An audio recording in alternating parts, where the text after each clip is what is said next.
Ésaïe 64.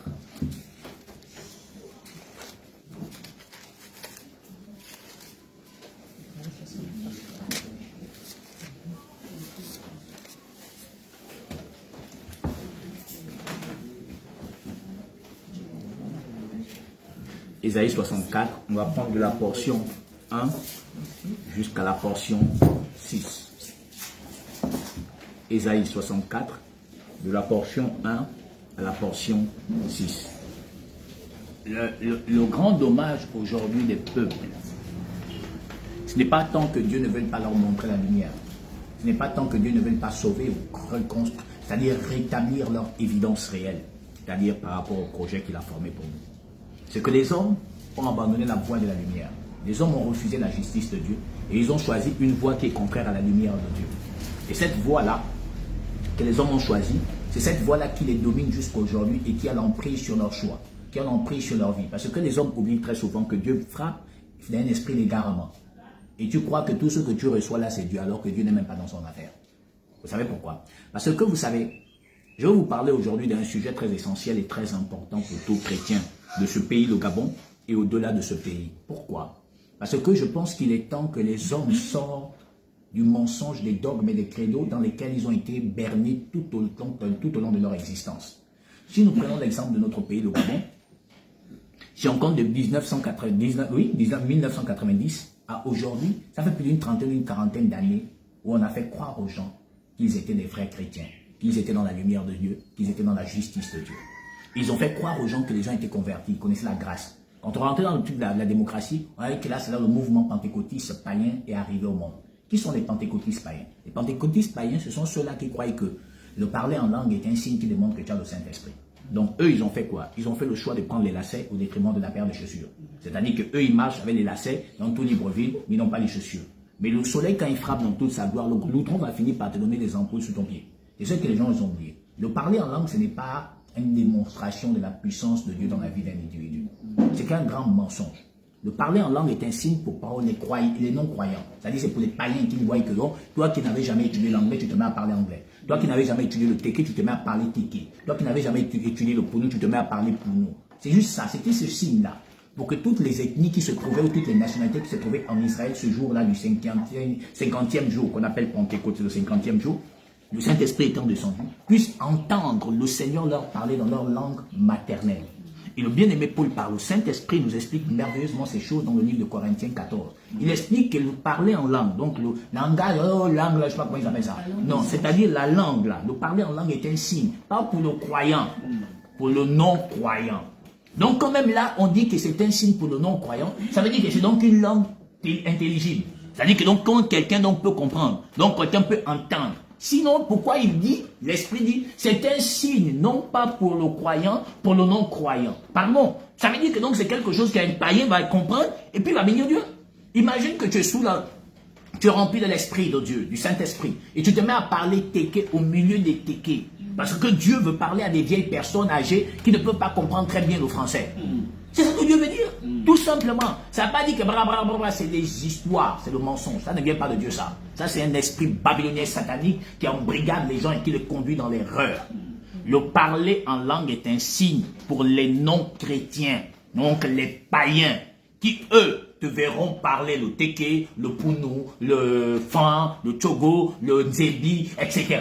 Et ils seront dans les merveilles pour dire que, oh, mais le gars, pourtant, il est quoi? Il est pounou, il parle nzebi. Oh, c'est ça. C'est ça, c'est moi pour ça. Maintenant, qu'est-ce que les hommes, ils ont fait? Ils ont établi donc ces créneaux, ils ont établi ces dogmes, et puis ils ont égaré le peuple de Dieu.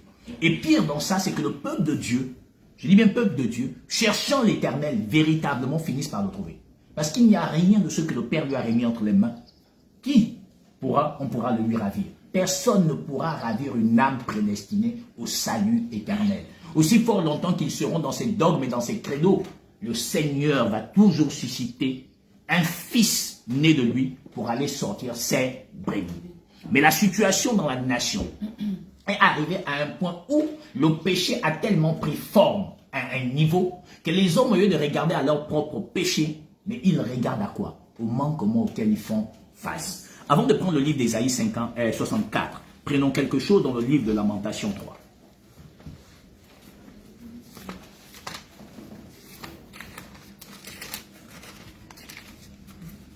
Lamentation chapitre 3. Prends-nous à partir de la portion.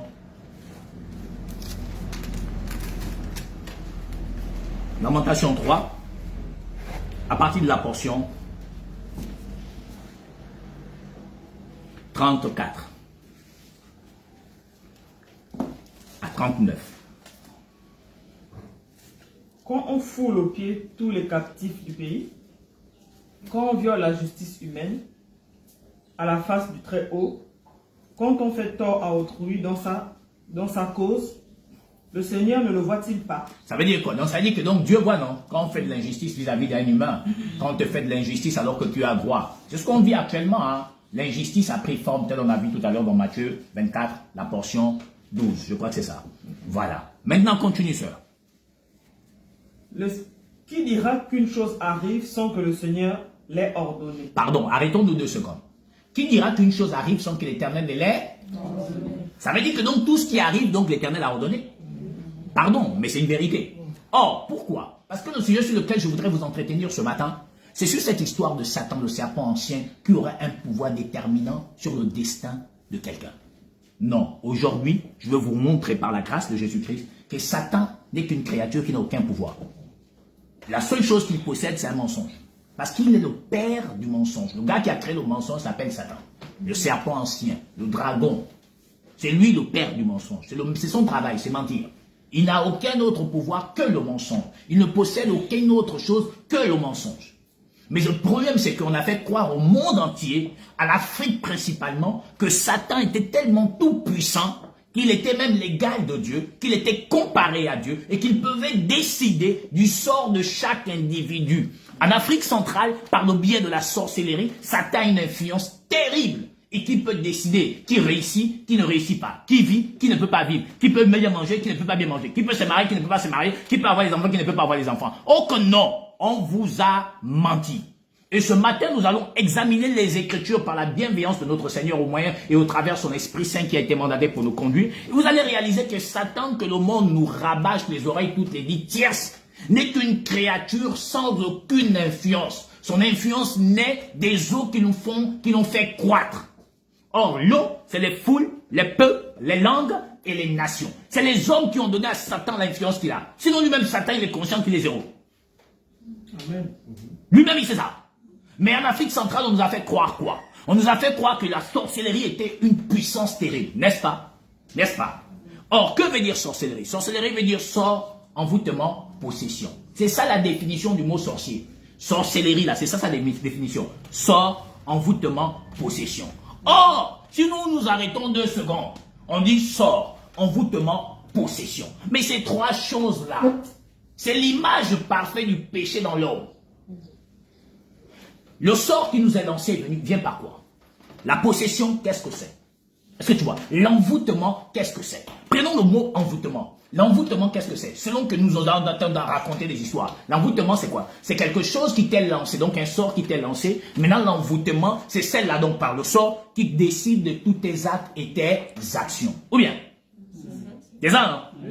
Qui décide donc de tes actes et tes actions, n'est-ce pas? Maintenant, il te contrôle en vérité. Et quand comme il te contrôle, s'il dit que tu dois aller en Chimichos, tu vas en Chimichos. On reste comme ça, histoire de peu rire.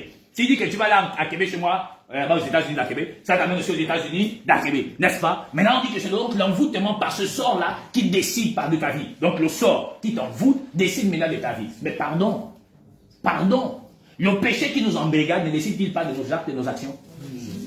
Mais comment on n'a pas compris ces choses-là? Et le Seigneur dit quoi? Il dit que ce sont vos convoitises qui font la guerre à votre... Mon Dieu! Mais c'est donc un sort qui est en nous.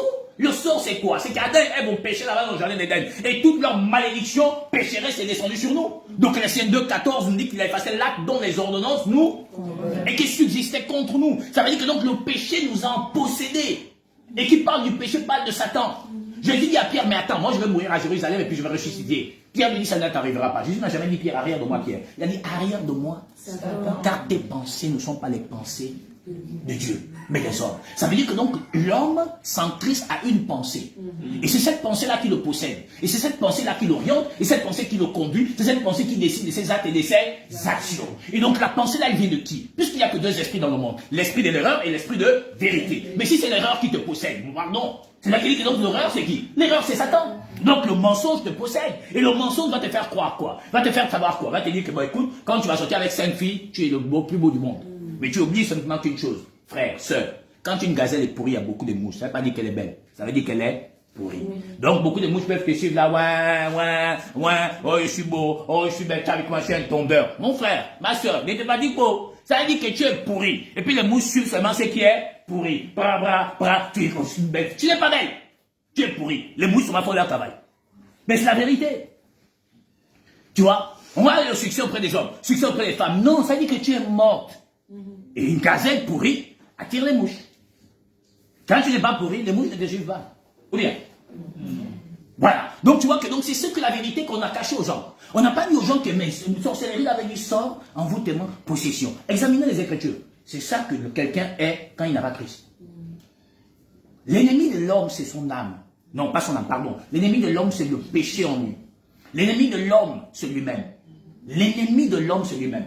On nous a tellement dit que Satan était trop fort. Mais on va examiner les Écritures. On va voir le Satan là, que Jésus nous a tant parlé ici, et puis le Satan que les pasteurs du monde là prêchent tous les jours.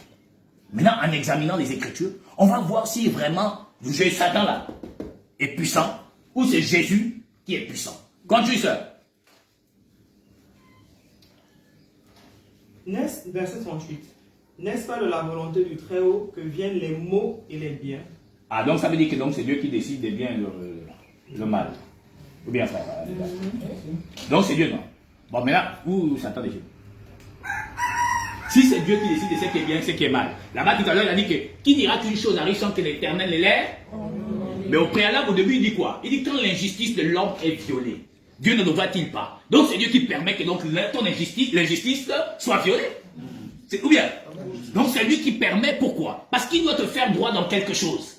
Mais comme l'homme est toujours dans la chair, il ne peut pas comprendre la vision et la pensée de Dieu. Tout d'un coup, il rentre dans la lamentation pour dire que voilà, Seigneur, oh machin, oh mon argent, ma maison, oh mon terrain, tu as bien quand même maltraité, oh mon frère. Mais pourquoi tu ne veux pas comprendre ce que Dieu a envie de t'enseigner? Mais comme l'homme reste toujours charnel et émotionnel, tout d'un coup, dès qu'on arrache son terrain, mon Dieu, mais pourtant, au passage du Dieu, Dieu dit toutes choses concourent au bien de ceux qui aiment. Là, ça va concourir à mon bien parce que c'est mon bien qu'on a enlevé. Mais pourtant, on dit, oh, toutes choses concourent bien de ceux qui aiment Dieu. Là, c'est quand tu es un peu dans la petite joie. Je vous ai dit, non, toutes choses concourent. Mais quand tu arracheras cette écriture dans lequel ton cœur est assis là-bas à l'intérieur, tu vas dire que, oh Seigneur, mon Dieu, regarde l'injustice auquel je suis sûr, je viens encore. Mais Jésus a dit, mais même quand la justice humaine est violée, est-ce que je ne vois pas? Si. Qui dira qu'une chose arrive, ce n'est pas moi qui l'ai ordonné. Donc c'est lui qui a ordonné. Pourquoi? La question reste posée. Pourquoi? Pourquoi? La réponse en bas. Continue. Pourquoi l'homme vivant se plaindrait-il? Pourquoi donc tu es vivant, tu te plains? Que chacun se plaigne de ses propres péchés. Qui se plaint de ses propres péchés? Même là, vos pasteurs vous font faire des grandes campagnes de prières pour le Gabon. Mais qui se plaint d'abord du péché du Gabon? La seule chose, oh non, oh là, les richesses, on ne donne rien. Qui va te donner quoi?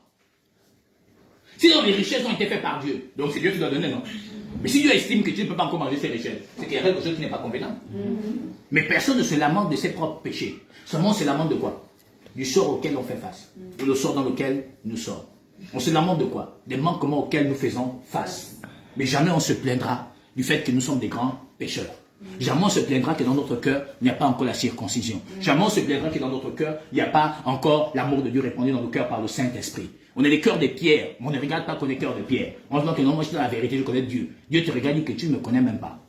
Mais non seulement on se plaint de quoi? Jamais on se plaint du fait que la foi nous manque. Jamais on se plaint du fait qu'il n'y a pas ça. On se plaint de quoi? Oh, j'ai fini mes études, ça fait 5 ans que je suis au chômage. Ok. Tu es la seule qui est au chômage depuis 5 ans. Mais non, mais moi je suis chrétien, je suis un enfant de Dieu. Ok. Est-ce que les actes que tu poses en tant qu'enfant de Dieu, c'est encore même pire? Parce que quand tu dis, je suis un enfant de Dieu, c'est encore pire. Dieu te regarde et dit, les actes que tu poses là reflètent un enfant de Dieu.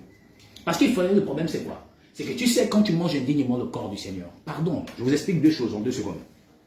La confusion qui naît dans les cœurs et dans les vies de tous ceux qui prétendent être des chrétiens, même nous ici. Et le fait que, quand on est comme ça là en assemblée, on dit que là on est des bons chrétiens, on est très pieux. Quand tu sors, quel est le témoignage que tu rends du Seigneur?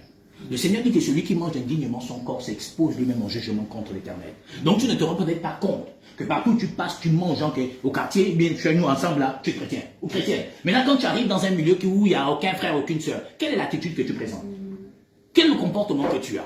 Mais Dieu dit bien que c'est à cause de ça qu'il y a tant de maladies et des infirmités au milieu de nous. Donc ta maladie ne cesse de croître. Pourquoi? Parce que tu fais semblant d'être là au milieu de nous chrétiens. Quand tu es dans Libreville, au Pungla, tu es dans Libreville, là tu montres maintenant une autre image. Mais Dieu dit, ah bon, ok, qu'est-ce qu'on fait? Qu'est-ce qu'on fait? Donc Dieu va te glorifier au détriment de quelqu'un qui vit pieusement la parole de Dieu avec crainte et obéissance. Qui bénira ça? Hein? Quelqu'un qui vit là? Mais encore, si autour de toi il n'y a personne qui vit la parole, Dieu va donc bénir le païen matériellement. Et chaque jour ton cœur va grossir pour devenir encore plus aigri qu'avant. Mais regardez vous-même. Depuis le temps que tous vos pasteurs vous ont fait faire les prières pour le Gabon, le président est toujours président. Ça veut dire que même nous, on n'a rien compris. Voilà le chrétien maintenant qui laisse la mission de faire des nations des disciples. Voilà le chrétien qui devient maintenant un missionnaire pour délivrer le Gabon de la politique. Jésus a dit, allez faire des nations des disciples. Toi tu dis non, je ne fais plus des nations des disciples. Moi maintenant je vais délivrer le Gabon pour que le Gabon soit dirigé par les chrétiens. Je te regarde et dis, mais est-ce que je t'ai envoyé pour venir diriger le Gabon? Ou j'ai été envoyé pour venir faire des nations des disciples? Mais pourquoi on ne se plaint pas de notre propre péché? Le Gabon est malade. Et parce que le Gabon est malade, Satan a su que le Gabon était malade, et il a pris tous ses faux serviteurs, il a établi un mensonge pour conduire et paître la nation gabonaise. Pas par des vrais serviteurs, mais par des faux serviteurs, qui ont établi quoi? Une crainte et une peur à l'égard d'une créature. La créature s'appelle Satan. Ils ont fait croire que Satan pouvait décider du sort de Monica, par le biais de la sorcellerie familiale. Ils ont fait croire que Satan pouvait diriger la vie et le destin de quelqu'un. Frère Hans, par le biais de la maçonnerie. Or Jésus regardait et dit, mais c'est impossible. Parce que c'est moi qui permets qu'une chose arrive. Si je n'ai pas permis, la chose n'arrivera jamais. Jésus n'a pas dit dans Lamentation 3 que Satan avait le pouvoir de décider qui vit, qui ne vit pas. Dans le livre de Matthieu 6, il dit, qui de vous, par la multitude de vos inquiétudes, peut ajouter une coudée à la durée de votre vie. Il dit même dans Apocalypse 12, il dit, Satan sait qu'il a peu de temps. Ça veut dire que donc si Satan a un peu de temps, c'est qu'il sait qu'il a un peu de temps de vie.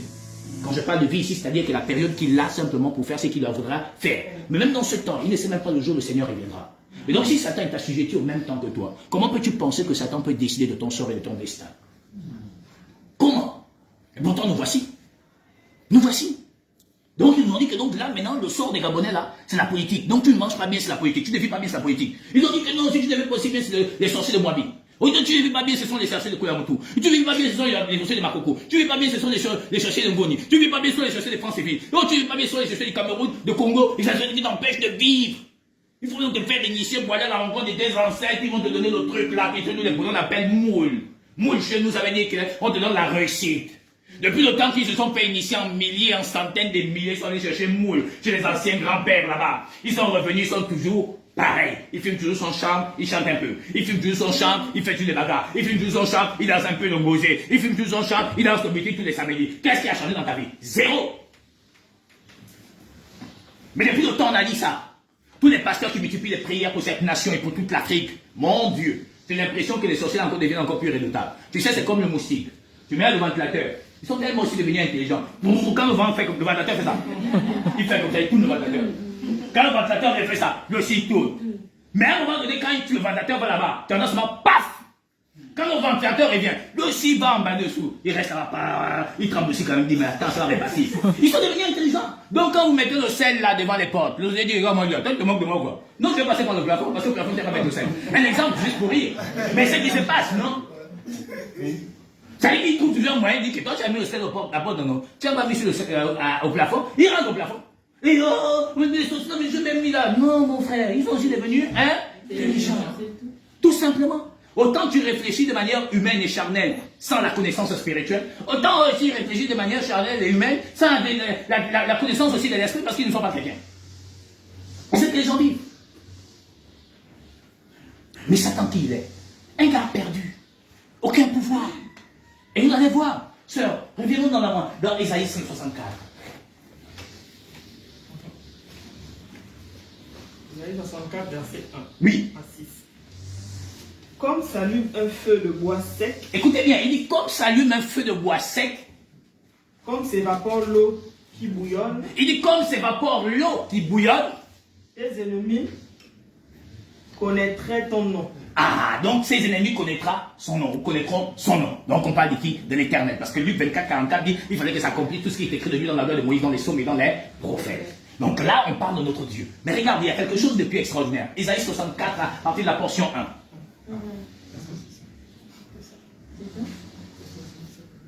Vas-y. Tes ennemis connaîtraient ton nom. Oui. Et les nations trembleraient devant toi. Donc les nations trembleront devant lui. Donc devant Jésus-Christ, n'est-ce pas? Mais mon Dieu, pardon, est-ce que les nations ne connaissent pas Jésus-Christ? Est-ce que les nations ne le connaissent pas? Mais que si, mais vraiment le problème, est-ce que les nations le connaissent tel qu'il est? Parce que le Jésus qu'on a présenté aux nations, ce n'est pas le Dieu redoutable et tout-puissant que Paul, Pierre, Jacques, Jean ont prêché. Ce n'est pas le Dieu tout-puissant que Moïse, Élie et Jérémie, Samuel, Daniel ont annoncé. Parce que si c'est de ce Dieu-là, les nations trembleront. Si c'est de ce Dieu-là, les nations auront peur d'agir contre un chrétien. Les nations auront peur d'agir contre un oint. Parce qu'il dit quoi? Il dit qu'il ne touchez pas à mes oints et à mes prophètes. C'est la prunelle de mes yeux. Mais regardez comment on touche aux oints et aux prophètes, soi-disant entre griffes, qui s'appelleront oints et serviteurs de l'Éternel. Comment serait-il possible? Alors que dans le livre d'Ésaïe 64, il nous dit bien que les nations vont faire quoi? Vont trembler devant ton nom. Oui, continue, sœur. Verset 2. Oui. Lorsque tu fis des prodiges que nous n'attendions pas. Lorsque tu fis des prodiges que nous n'attendons point. Tu descendis. Il est descendu. Et les montagnes s'ébranlèrent devant toi. Ils ont tremblé. Quand le Fils de Dieu a été engendré, le monde a tremblé. Il a effrayé simplement la terre par sa venue dans le Fils. Mais regardez aujourd'hui, le Jésus que l'on prêche au Gabon, qu'on prêche dans l'Afrique, là, vous êtes sûr que c'est le vrai Jésus? Les montagnes, c'est l'image des démons. Bon, pourquoi ils ne sont pas effrayés? Pourquoi les sorciers continuent à faire ce qu'ils ont à faire? Pourquoi les francs-maçons continuent à faire ce qu'ils ont à faire? Ils n'ont même pas la crainte de Dieu. Pourquoi? Parce qu'ils savent que les prédicateurs là, c'est des menteurs. Ils ne prêchent pas le Dieu Tout-Puissant. Car s'ils prêchaient le Dieu Tout-Puissant, crois-moi, quand le soleil se lève dans une nation ou dans une ville, tous ceux qui ne sont pas de la nature du soleil fuient. Adam et Ève ayant perdu la gloire de Dieu, ça allait se cacher derrière les arbres. Parce qu'ils savaient que le feu s'est levé. Et comme le feu est apparu, il sait qu'il est devenu sec, qui va brûler. Il s'est éloigné. Maintenant, aujourd'hui, on présente le feu qui est Christ dans une nation. Et on continue à avoir les mêmes problèmes, les mêmes confusions, les mêmes histoires. Où est donc ce Dieu tout-puissant que Paul a prêché? Où est ce Dieu tout-puissant que Pierre, Jacques, Jean ont prêché? Où est ce Dieu tout-puissant que Moïse a annoncé la venue? Le Shiloh tout-puissant. Il est où? Il est où dans la vie de tous ceux qui le reçoivent? Il est où ce Jésus? Il n'existe pas, parce qu'on ne le présente pas aux nations. On présente simplement quelqu'un qui est capable de te trouver les solutions sociales de ton existence perdue. C'est ce qu'on présente aux gens. Continue, sœur. Verset 3. Oui. Jamais on n'a appris ni entendu dire. Oui. Jamais l'un n'a vu qu'un autre Dieu que toi. On dit que, pardon, réponds, sœur. Jamais on n'a appris ni entendu dire, et jamais l'un n'a vu qu'un autre Dieu que toi fit de telles choses pour ceux qui se confient en lui. Ça veut dire il dit que jamais on n'a vu ni entendu qu'il y a un autre Dieu qui a fait des choses comme toi. Pardon. Mais aujourd'hui, on dit que les Ngangas donnent des grossesses. Aujourd'hui, on dit que les Ngangas guérissent. Aujourd'hui, on dit que les prophètes guérissent. Mais il dit ici qu'on n'a jamais vu un Dieu faire ce que tu as fait. On se pose bien la question, mais finalement, qu'est-ce que Dieu a fait que aucun autre Dieu n'a fait? Amen. Est-ce les miracles? Est-ce les prophéties? Est-ce les guérisons? Qu'est-ce qu'il a fait qu'aucun autre Dieu n'a fait et ne ferait jamais? Continue, sœur. Verset 7 et 4. Tu vas au-devant de celui qui pratique avec joie la justice. Vous comprenez maintenant que donc lui, frère Emery, quand tu es en Christ, voilà la différence entre le païen et toi. C'est que Dieu va au-devant de toi. Il dit Abraham, sois intègre et marche devant ma face. Il n'a pas dit Abraham, sois intègre, marche derrière ma face. Non, il a dit Abraham, sois intègre, marche devant ma face. Il dit il va au-devant de tous ceux qui pratiquent la justice. Ça veut dire que donc qui est devant toi quand tu pratiques la justice? L'Éternel. Si donc le Gabon pratiquait la justice, le Cameroun, le Congo pratiquait la justice, qui devait être devant cette nation? L'Éternel. Si donc nous pratiquons la justice, on n'a pas besoin de se battre avec l'esprit. C'est l'Éternel qui se met devant. Et quand on voit qui? On voit l'Éternel. Pourquoi? 2 pas en arrière. Paul est sur un cheval, autrefois Saul, sur un cheval pour aller attraper les chrétiens de Béré, de Damas. En allant, il croise qui? Il ne croise pas les chrétiens qui étaient paisiblement à Damas, qui cherchaient le moyen de fuir. Il croise l'Éternel lui-même. Il allait où? Au devant de ce peuple, parce qu'il pratiquait la justice. Et il s'est présenté à Paul. Je ne sais pas si on se comprend. Ça veut dire que nous, si on est dans la pratique de la justice, nous-mêmes on peut être chez nous, on dort paisiblement. Quand se lèverait quelqu'un qui se lèverait en justice contre nous, l'Éternel lui-même se présentera. Abraham pratiquait la justice de Dieu. Mais ayant la peur dans son ventre, il a dit que Sarah n'était pas sa femme. L'Éternel étant son meilleur ami et son ami unique, alors Dieu s'est présenté à Pharaon dans un songe pour dire, la femme que tu as est la femme d'un prophète. Si tu touches, j'anéantis ton pays et tout ce que tu as. Pharaon a pris peur, a dit, mais pourquoi tu ne m'as pas dit que cette femme était ta femme? Donc Dieu est allé au devant d'Abraham pour rendre témoignage de sa véracité et de la complicité et l'union qui était entre lui et Abraham. Donc si on est dans la véracité de Dieu, alors Dieu va aller en avant pour nous et va venir défendre notre droit et notre cause. Mais comme on ne pratique pas la justice de Dieu, ce qui fait que nous sommes dans la confusion totale. Voilà pourquoi nous sommes toujours dans le malheur. Parce qu'on ne connaît pas Dieu qui est Jésus-Christ. La preuve, c'est que ces pasteurs et prophètes ont dit, il y a Jésus-Christ et puis il y a Dieu le Père. Mais le Saint-Esprit dit non. Erreur. Il n'y a que Dieu unique. Son nom, Jésus-Christ. Alléluia. Vous voyez? Continue, sœur. Tu vas au devant de celui qui pratique avec joie la justice. Il dit, tu vas au devant de celui qui pratique avec joie ta justice. Est-ce que nous pratiquons la parole avec joie? Quelque chose dans le livre de Matthieu 6, quelque chose, il parle du jeûne. On est dans l'ombre, bien sûr. Il dit que quand tu jeûnes, parfume ta tête, que personne ne sache que tu jeûnes. Mais alors, si donc nous sommes des vrais pratiqueurs de jeûne parfait, pourquoi alors on montre aux gens qu'on est dans les problèmes? Pourquoi on montre aux gens qu'on a des difficultés? Pourquoi on montre aux gens qu'on traverse des situations compliquées? Alors qu'on dit que parfume ta tête, que personne ne sache ce que tu vis, ce que tu traverses. Alors quel Jésus adorons-nous? Quel Jésus pratiquons-nous? Quel Jésus conduit notre existence? Quel est le Jésus? Voilà pourquoi je vous ai amené premièrement dans la lamentation, pour vous montrer qu'en fait, le chrétien ne se lamente pas. S'il doit se lamenter, c'est des erreurs qu'il commet chaque jour. Si une nation doit pleurer, c'est des péchés qu'elle a commis, des alliances qu'elle a commis, des pactes qu'elle a tissés. C'est là qu'elle doit dire que, oh Seigneur, on était dans l'ignorance, on ne te connaissait pas. On allait se nuire aux esprits des eaux. On allait se nuire aux esprits des forêts. On allait faire ça. Maintenant, on regarde notre nation 60 ans plus tard. Il n'y a pas de progrès, il n'y a pas de gloire, il n'y a pas de réussite. Ah Seigneur, nous revenons à toi avec nos cœurs et avec un objet de repentance sincère de nos cœurs pour te dire, Seigneur, nous te demandons pardon de ce que nous sommes allés tisser des alliances qui n'honorent pas ta gloire. Et qui fait qu'aujourd'hui, 60 ans après, le pays n'est pas dans la véracité, dans la gloire et dans la crainte. Si on fait ça et qu'on laisse la parole parfaite maintenant nous envahir et nous conduire, à cet instant, la justice de Dieu se lèvera sur la nation et alors elle va dissiper tout ce qui est ténèbres et tous ceux qui sont nature des ténèbres vont suivre les ténèbres là. Et alors le soleil de gloire régnera dans une nation, ou dans une famille, ou dans un pays, dans un cœur, ou dans la vie de quelqu'un. Mais aussi fort longtemps que l'on ne fera pas cela, nous ne verrons jamais la gloire de Dieu. On dira tous les sorciers, c'est Satan. Non, c'est nous le problème. Amen. Ce n'est pas les sorciers, ce n'est pas Satan. C'est nous le problème. C'est le péché en nous qui fait que nous n'avons pas la véracité de Dieu. Il dit que dans le livre de Jacques quelque chose, dans Jacques 1, si j'ai bonne mémoire, il dit quelque chose ici. Il dit, si quelqu'un manque de sagesse, qu'il demande à Dieu. S'il doute, il n'aurait jamais. Mais peut-être dans ton cœur tu doutes. Peut-être dans ton cœur tu murmures. Parce qu'il ne faut pas tant épuiser la parole.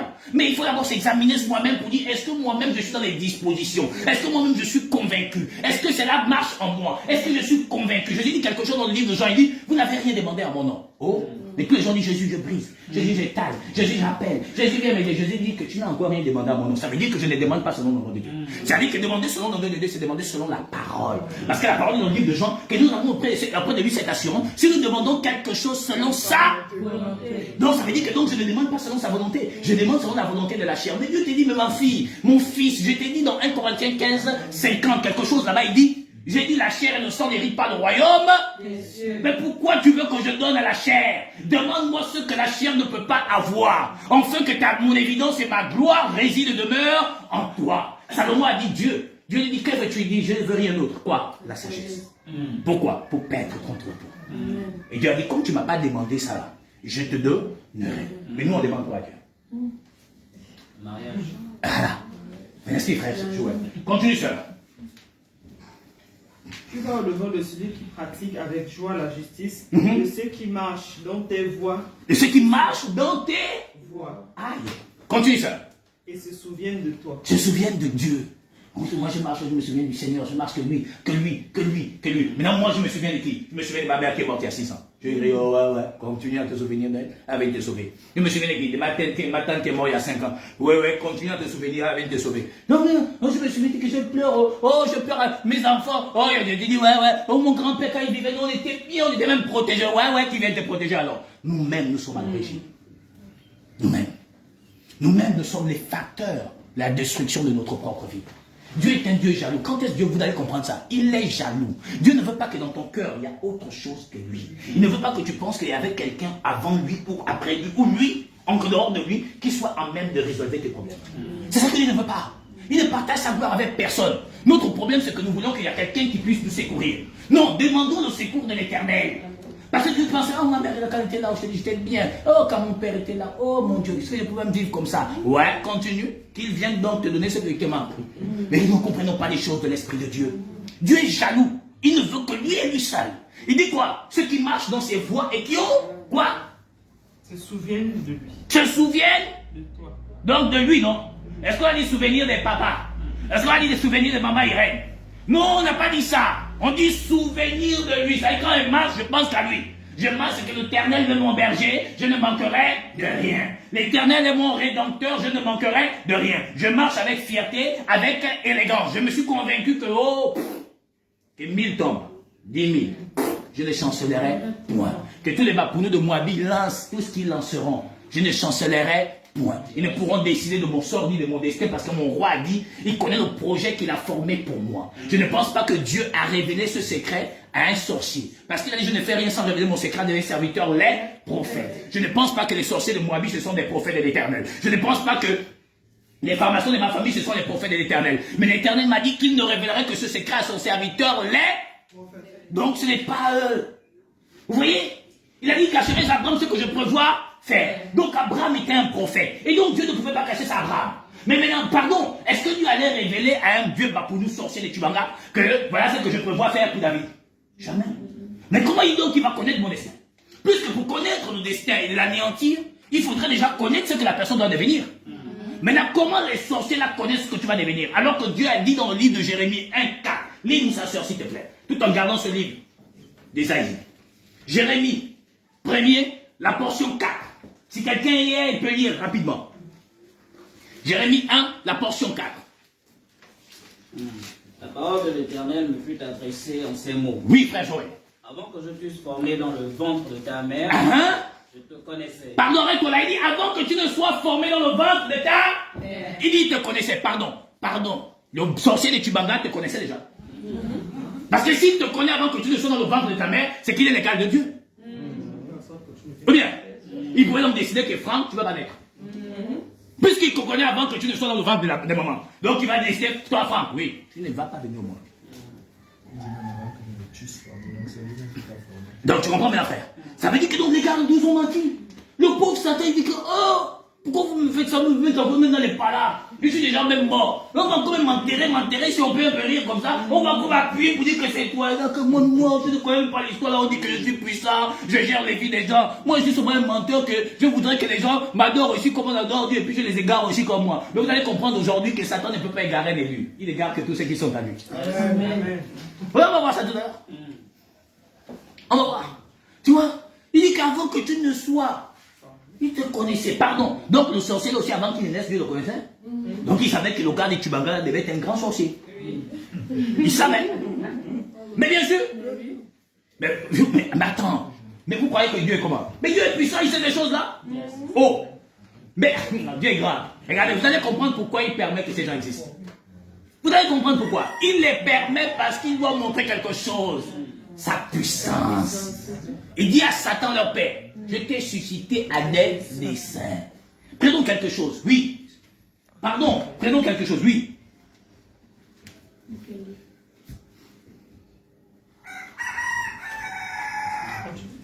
Romains 8 et 9. On peut continuer, on va revenir plus tard. Romains 9. 17. Oui. l'Écriture dit à Pharaon. Pharaon, c'est Satan. C'est un type. Hébreux 10, alors qu'il possède du nombre de bienvenir et non l'exacte représentation. Pharaon, c'est Satan. Oui, sœur. Je t'ai suscité à dessein pour montrer en toi ma puissance. Donc ça veut dire que donc, si le sorcier est né, Dieu l'a suscité à des desseins pour montrer en lui sa puissance. Ça veut dire que donc s'il y a un sorcier dans ma famille, donc c'est un type de Satan. C'est pour que Dieu lui montre la puissance qu'il va mettre en moi. Ça veut dire que donc ce n'est pas pour qu'il m'anéantisse. C'est pour que Dieu lui montre que tu n'es rien. Car moi je suis le tout puissant. C'est ce que Dieu dit. Bon, quelqu'un qui existe parce que Dieu lui a souhaité que le gars existe, parce que Dieu va lui montrer sa puissance. Maintenant, moi j'ai peur de lui. Les personnes m'ont dit que, oh, faut couper les liens. Oh, la malédiction ancestrale. La malédiction, je sais pas quoi. Comment il appelle ça? Le cordon, quoi? Il faut couper. Oh, surtout ton nom, là, c'est pas un bon nom. Il faut que le nom, là, on enlève. Oh, on dit, on te donnera un nom nouveau. Si quelqu'un vient de devenir nouvelle, maintenant, quoi, le nom que je portais ou que je porte influence sur mon destin? En quoi? C'est pourquoi là, non mais c'est même pas les prénoms bibliques, pardon. Si on parle des prénoms bibliques, prenez le calendrier romain. C'est les prénoms de tous, soi-disant les saints des catholiques. Donc quand tu appelles Fabrice, le Saint Fabrice. Tu appelles Jean, dit Saint Jean. C'était les prêtres catholiques, je sais pas quoi, les missionnaires catholiques, toutes les bêtises là. Une armée des païens qui ont engendré le mensonge dans le monde. Regardez, c'est les saints. Qu'est-ce que c'est les prénoms catholiques, mais on appelle ça donc les prénoms des chrétiens. Chrétiens, il y a un seul nom, Jésus-Christ. Il n'y a pas les... Non, on a un seul nom, c'est Jésus. Là, tu vas voir quelqu'un dans des prénoms, on l'appelle Emmanuel. Non, Dieu avec nous. On va l'appeler, c'est Gabriel. L'ange qui est venu parler à nous. Emmanuel et Gabriel, les grands balistes. Voilà. Voilà, c'est comme ça qu'on fonctionne maintenant. C'est une bénédiction. Esaïe, oh Élie, Ézéchiel, ah oui frère. Ça veut dire là, c'est que dans les chrétiens, ça va les sauver. Quand le nom vient, Dieu va les sauver. N'importe quoi. Oui, il y a les Jésus. Voilà, oui, bien sûr. Il y a un homme qui s'appelle Jésus. Il y a un coach là qui s'appelle Jésus. Voilà. Voilà. Donc, vous voyez, donc on commence là comme ça là. Donc, le moment va s'adapter, on va dire qu'il va devenir comme ça. Ouais, continue. C'est pas la vérité. C'est pas la vérité.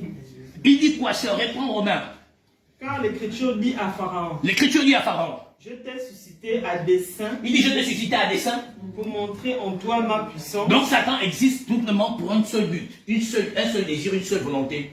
C'est pour que Dieu lui montre sa puissance. Pas pour que lui montre sa puissance à Dieu, parce qu'il n'en a pas. Exode 9, 15.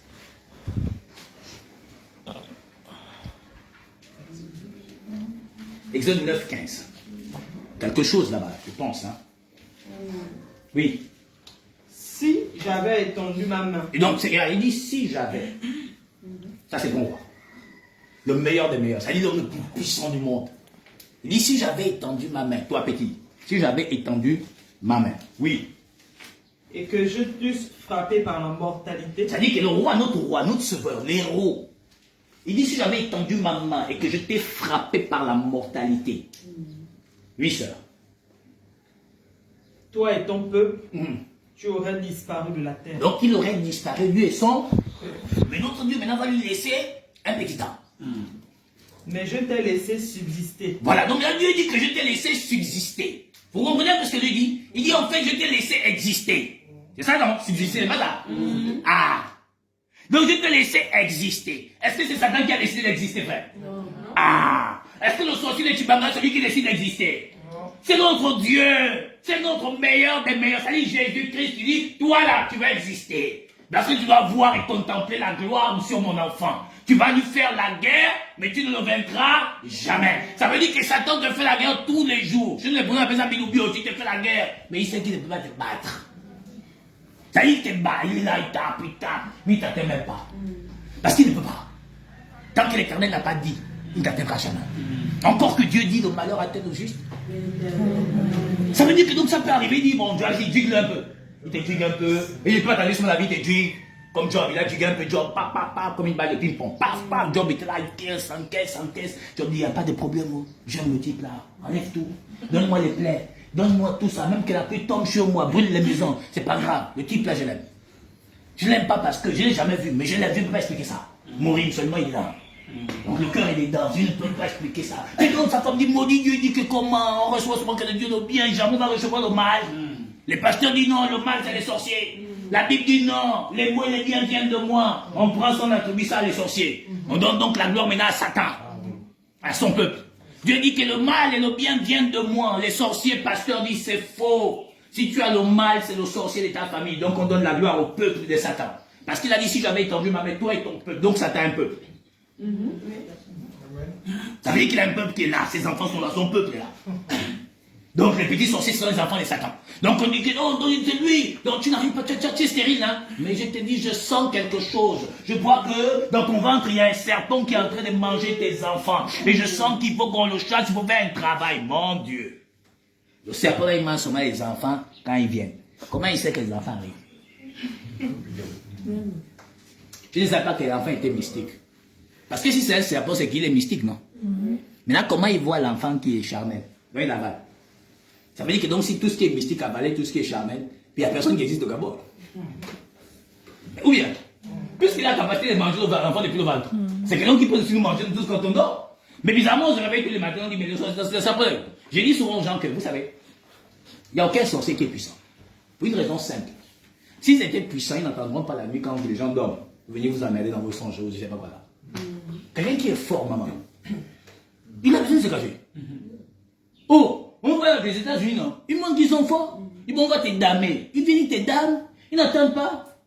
Maintenant, nous, les sorciers, ils attendent quand la nuit arrive, quand quelqu'un va dormir. Oh, le sorcier est rentré dans mon songe, il m'a attaqué, j'ai eu ceci, ils m'ont fait ceci, ils m'ont attaché, je ne pouvais plus respirer, j'étais dans l'homme étouffé. Il dit, Jésus m'a libéré. Amen, Seigneur, Jésus, il est dans la comédie là. Mais en fait, c'est comme ça, non? Oh, Jésus m'a appelé Jésus comme ça m'a libéré. Oh mon Dieu, tu es bon. Oh, tu es bon comme toi. Jésus dit, mais non, tu es dans l'erreur. Pourquoi? Ecclésiaste 5, quelqu'un peut lire ça?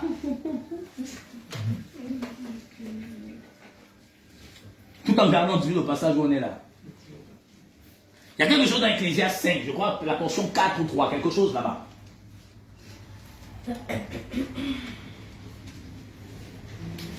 Si quelqu'un y est, Ecclésiaste 5. Voilà, Ecclésiaste 5, 3. Lorsque tu as fait un vœu à Dieu, ne tarde pas à l'accomplir. C'est au verset 2. Dans la Bible papier, c'est 2. Ecclésiaste 5. Oui. Verset 2. Vas-y. Car si les songes naissent de la multitude des occupations. Arrête-toi, voilà. On dit les songes naissent de la multitude de quoi? Des occupations. Si toute ton occupation était que le sorcier mange ta vie, le sorcier détruit ta vie, tous les jours c'est ça l'occupation que tu as. Quand tu vas dormir, tu fais quoi? Mais comment les gens n'ont pas compris, frère? Comment les gens n'ont pas compris? C'est écrit. On dit que les songes naissent de la multitude de nos occupations, frère, sœurs. Si tous les jours on te dit que le sorcier est ta famille là, c'est elle, c'est lui-là qui mange, celui-là qui mange. Quand tu vas dormir, tu rêves que le bois est en train de sortir de ton ventre. Parce qu'on te fatigue avec. C'est comme même les enfants, on n'a jamais vu des bébés. Ils jouent là toute la journée, quand ils vont dormir. Tu dis, elle rêve quoi? Toutes les choses qu'elle a fait toute la journée là. Mon Dieu, donc c'est normal. Que quand vous parlez que tu arrives quoi, nous, c'est impossible. Je te dis la délivrance c'est fait. Mais il sait qu'il te ment. Mais il sait qu'il te ment. Il dit que tu as déjà vu comment Dieu t'a délivré. Entendu, tu n'as rien délivré. Tu es dans le péché. Mais là, on croit que non, Satan est fort. Où? Même le pauvre, il sent que, oh, les gars, là, non, vous avez rendu célèbre. Bah, lui-même, il sent que, oh, les gens m'ont mis dans les palabres. Les gens que je suis un palabre maudit. Mais ils veulent encore qu'on dise encore que c'est moi. Alors que même là où je ne suis pas, on dit c'est Satan. Même dans nos problèmes de famille, il n'y a pas de Nikondo, on dit que c'est le Nikondo. Alors que parfois c'est toi-même qui as cherché les palabres. Tu as vu non? Dis-moi, je sens que c'est pas clair, c'est pas naturel ce qui m'est arrivé. Oh!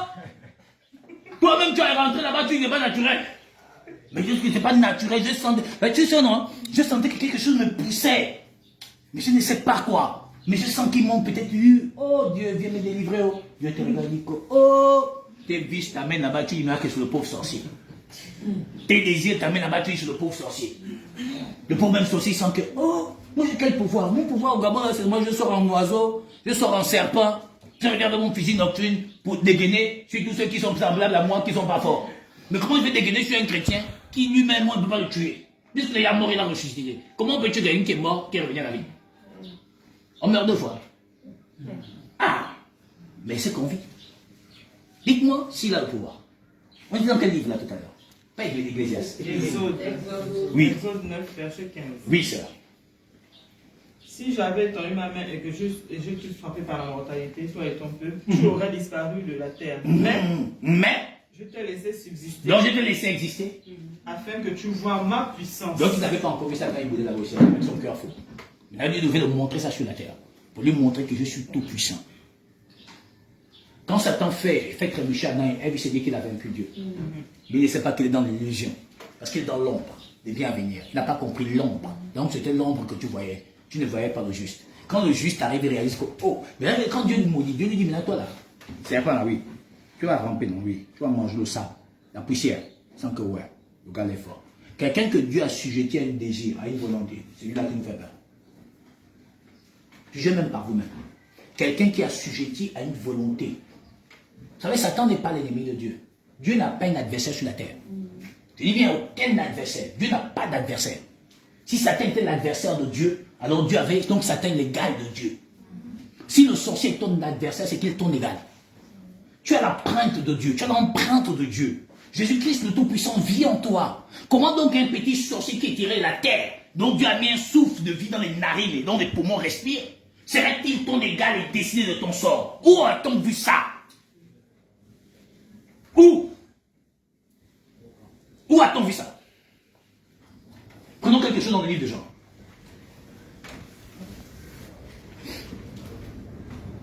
Jean 10, 18. Jean 10. 18. Jean 18. Jean 10, 18. Personne ne me l'ôte, mais je la donne de moi-même. Réponds à la portion 9. Je suis la porte. Si quelqu'un entre par moi, il sera sauvé. Oui. Il entrera et il sortira. Oui. Et il trouvera des pâturages. Oui. Le voleur ne vient que pour dérober, Oui. égorger et détruire. Oui. Moi, je suis venu afin que les brebis aient la vie Oui. et qu'elles soient dans l'abondance. Oui. Je suis le bon berger donne sa vie pour ses brebis. Il donne ça pour qui? Continue. Mais le mercenaire qui n'est pas le berger, Oui. et à qui n'appartiennent pas les brebis, Oui. voit venir le loup, Oui. abandonne les brebis et prend la fuite. Et Quand le les loup Satan arrive, le faux berger fuit. Les pasteurs, qui sont des chiens qui aboient, qui ne peuvent pas aboyer. Ils disent qu'ils sont des grands défendeurs de vos âmes. Alors que non. Oui. Verset 13. Oui. Le mercenaire s'enfuit parce qu'il est mercenaire et qui ne se met point en peine des brebis. Je suis le bon berger. Oui, continue ça. Je connais mes brebis et elles me connaissent. Donc, c'est lui qui connaissait. Brebis. Donc, tout le monde ne sont pas ses brebis. Que vous vous fâchez ou pas, Jésus n'aime pas toute la terre. Amen. Il aime seulement ce qui est à lui. Il a dit, j'aime celui qui m'aime. Il n'a pas prié pour toute la terre, il a prié seulement pour ceux que le Père lui a donnés. Même si vous vous fâchez, Dieu ne vous aime pas. Il aime seulement ce qui est à lui. Amen. Oui. Quand le Père me connaît et que je connais le Père, Ah, et je donne ma vie pour oui. mes brebis. Oui. J'ai encore d'autres brebis qui ne sont pas de cette bergerie. Oui, c'est nous, les nations. Celles-là, il faut que je les amène. Voilà, il n'y a pas la voix. Son de la trompette. Oui. Elles entendront ma voix et il y aura un seul troupeau, un seul berger. Donc, il n'y a pas donc, deux églises. Il n'y a qu'une seule église. Il n'y a pas deux femmes, il n'y a qu'une seule femme. Oui. Le Père m'aime parce que je donne ma vie. Il dit qui? Le Père m'aime Oui. parce que je donne ma vie afin de la reprendre. Donc, il a donné. Il l'a. Est-ce que Satan a tué Jésus? Non. C'est Jésus lui-même qui a donné sa vie, il a repris. Bon, pardon. Donc, si Satan est fort, il devait donc tuer Jésus-Christ. Mais Jésus dit, j'ai donné ma vie et j'ai le pouvoir de la.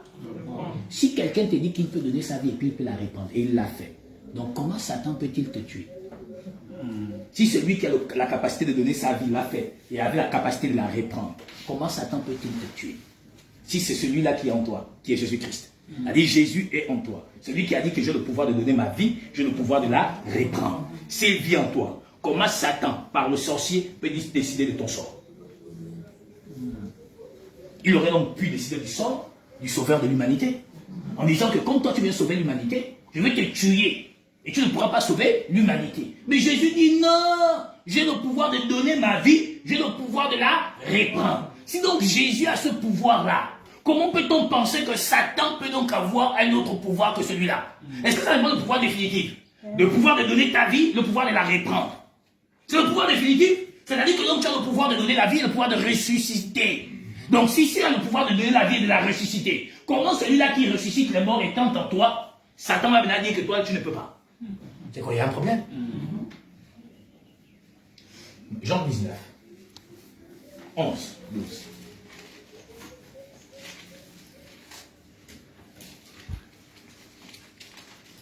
Jean 19, 12.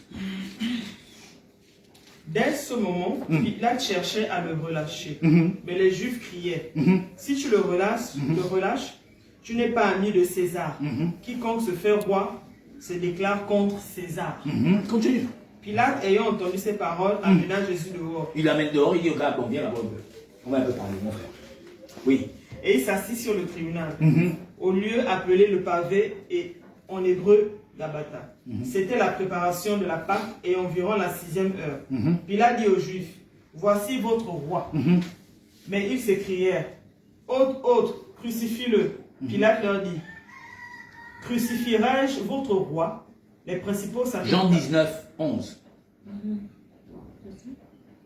Jésus répondit, tu n'auras sur moi aucun pouvoir. Reprends plus haut. Pilate lui dit, est-ce à moi que tu ne parles pas? Ne sais-tu pas que j'ai le pouvoir de te crucifier? Pilate, c'est un type de Satan. Il est le vent de sauveur de l'humanité. Il dit à Jésus, j'ai le pouvoir de te tuer, j'ai le pouvoir de te relâcher. Le sorcier dans ta famille t'a peut-être dit ça un jour. J'ai le pouvoir de décider de ce que tu vas devenir. Si c'est moi qui t'ai fait sortir de mon ventre, ils aiment taper souvent entre leurs jambes là, leurs histoires qu'ils racontent au quartier là. Il te dit ça. Maintenant, Jésus est devant Pilate. Pilate lui dit, ne sais-tu pas que c'est à moi que tu ne réponds pas? Ne sais-tu pas que j'ai le pouvoir de te retenir et j'ai le pouvoir de te relâcher? Regardez la réponse de notre Seigneur. Vas-y, sœur. Jésus répondit. Jésus le répond bien. Tu n'aurais sur moi aucun pouvoir. Ah, il dit tu n'aurais sur moi aucun pouvoir. Mais c'est la suite qui est merveilleuse. S'il ne t'avait été donné d'en haut. Est-ce que donc il dit quoi? Est-ce que le pouvoir a été donné à Satan? Non. Mais donc quel pouvoir de sorcier a-t-il eu pour décider de ta vie? Si ça Hérode, c'est Satan. Il a une descendance, ses enfants. Si les gens lui-même, leur père, n'a pas le pouvoir de décider qui vit, qui meurt, comment peut-on penser que donc un sorcier peut décider qui vit, qui meurt? Comment peut-on penser qu'un pharmacien peut décider qui vit, qui meurt? Jésus dit ici, tu n'aurais sur moi aucun pouvoir, sauf si cela t'aurait été donné. Non. Mais jamais on lui a donné le pouvoir sur l'église. Puisque dans Luc 10, 18, il dit que non, je vous ai donné le pouvoir de marcher sur les serpents, sur les scorpions, sur toute la puissance de l'ennemi, et rien ne pourra. Ça veut dire que donc le chrétien ne peut pas être assujetti à la décision charnelle ou mystique ou maçonnique d'un individu. C'est impossible, puisque Jésus n'a pas donné cette autorité à une tierce personne. Ça veut dire que donc Dieu lui-même qui a dit c'est moi qui fais vivre, c'est moi qui fais mourir. Mais comment peut-on penser que donc un sorcier peut décider qui vit, qui meurt? L'ignorance, autrefois, nous a embrigadés dans nos familles. On a toujours cru que la sorcellerie décidait de qui meurt, qui vit. Non, c'est l'Éternel qui permet que quelqu'un meure par la main de quelqu'un.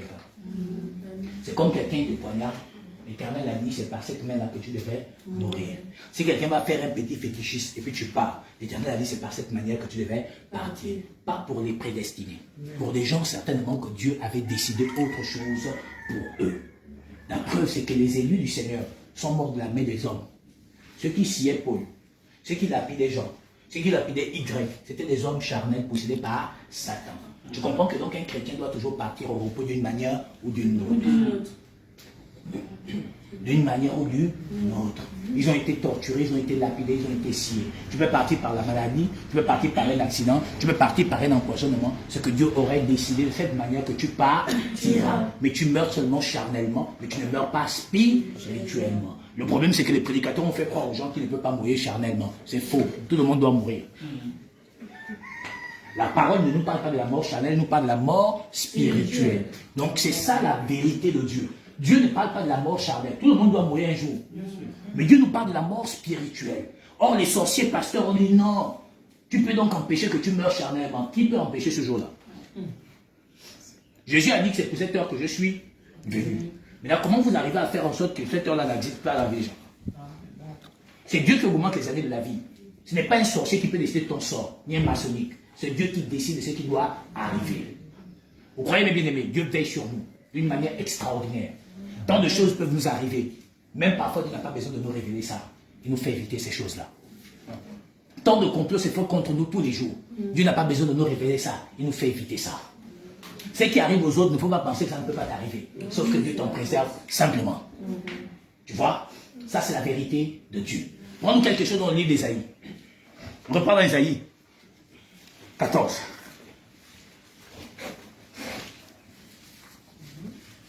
Voilà votre Satan. Ésaïe 14. Ésaïe 14, la portion 12 à 15. Voici votre Satan. Ésaïe 14, 12 à 15. Oui. Te voilà tombé du ciel. Te voilà tombé du ciel. Qui? Astre brillant, fils de l'aurore. Satan. Oui. Voici Tu es votre Satan. abattu à terre. Réponds à sœur. Je voudrais que le monde entende leur Satan qu'ils craignent là. Te voilà tombé du ciel. Il a perdu la vie. Oui. Astre brillant, fils de l'aurore. Oui. Tu es abattu à terre. Oui. Toi, le vainqueur des nations. Il l'était. Oui. Tu disais en ton cœur, Il disait dans son cœur. je monterai au ciel. Il dit, je monterai au ciel. Je lèverai mon trône au-dessus des étoiles de Dieu. Il dit, je lèverai mon trône au-dessus des étoiles de Dieu, donc au-dessus des fils de Dieu. C'était Satan. C'est Satan. Oui. Je m'assiérai sur la montagne de l'assemblée. Donc il devait s'asseoir à la terre, donc la tête du corps, disait c'est lui. Voilà. Il dit que non, c'est moi maintenant Dieu. Mais quelque part dans le livre des Thessaloniciens, il dit qu'il s'asserait dans le temple de Dieu, il se ferait même dire Dieu. Ça c'est le pape, on en parlera prochainement. Ça c'est le pape là-bas. Là il n'est pas question de pape aujourd'hui. Laissons un peu le pape. Papa, pape, on te laisse un peu, hein. Pas aujourd'hui. Voilà, on parle d'autre chose, on parle de ton père. Oui. À l'extrémité du septentrion, je monterai sur le sommet des nuées. Oui. Je serai semblable au très haut. Voilà le plus grand désir de Satan, c'est d'être semblable à Dieu. Mais il ne peut pas être semblable à Dieu parce que Dieu n'est pas une créature. Toi, tu es une créature, Satan. Dieu n'est pas une créature. Dieu est hors du temps, ce qui fait de lui éternel. Toi, tu es dans le temps parce que tu es une créature. Toi-même, tu as dit dans Apocalypse 12, il est dit qu'il a peu de temps. Donc, il est dans un temps assujetti à un temps bien déterminé et bien donné, dont lui-même, il n'a même pas la connaissance de ce temps dans lequel il se trouve et quand est-ce qu'elle s'assurerait, quand elle sera finie. Mais il sait seulement qu'il a peu de temps. C'est tout ce qu'il sait.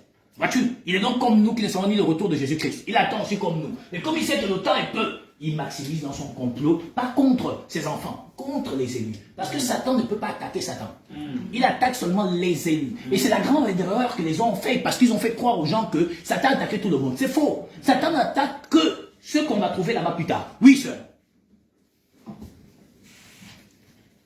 Mais tu as été précipité dans le séjour des morts. Donc Satan, dans Matthieu, Ésaïe 14, a été précipité dans le séjour des morts. Quand tu es jeune dans le séjour des morts, c'est que tu es mort, frère. Donc celui qui fait peur aux gens, c'est un cadavre.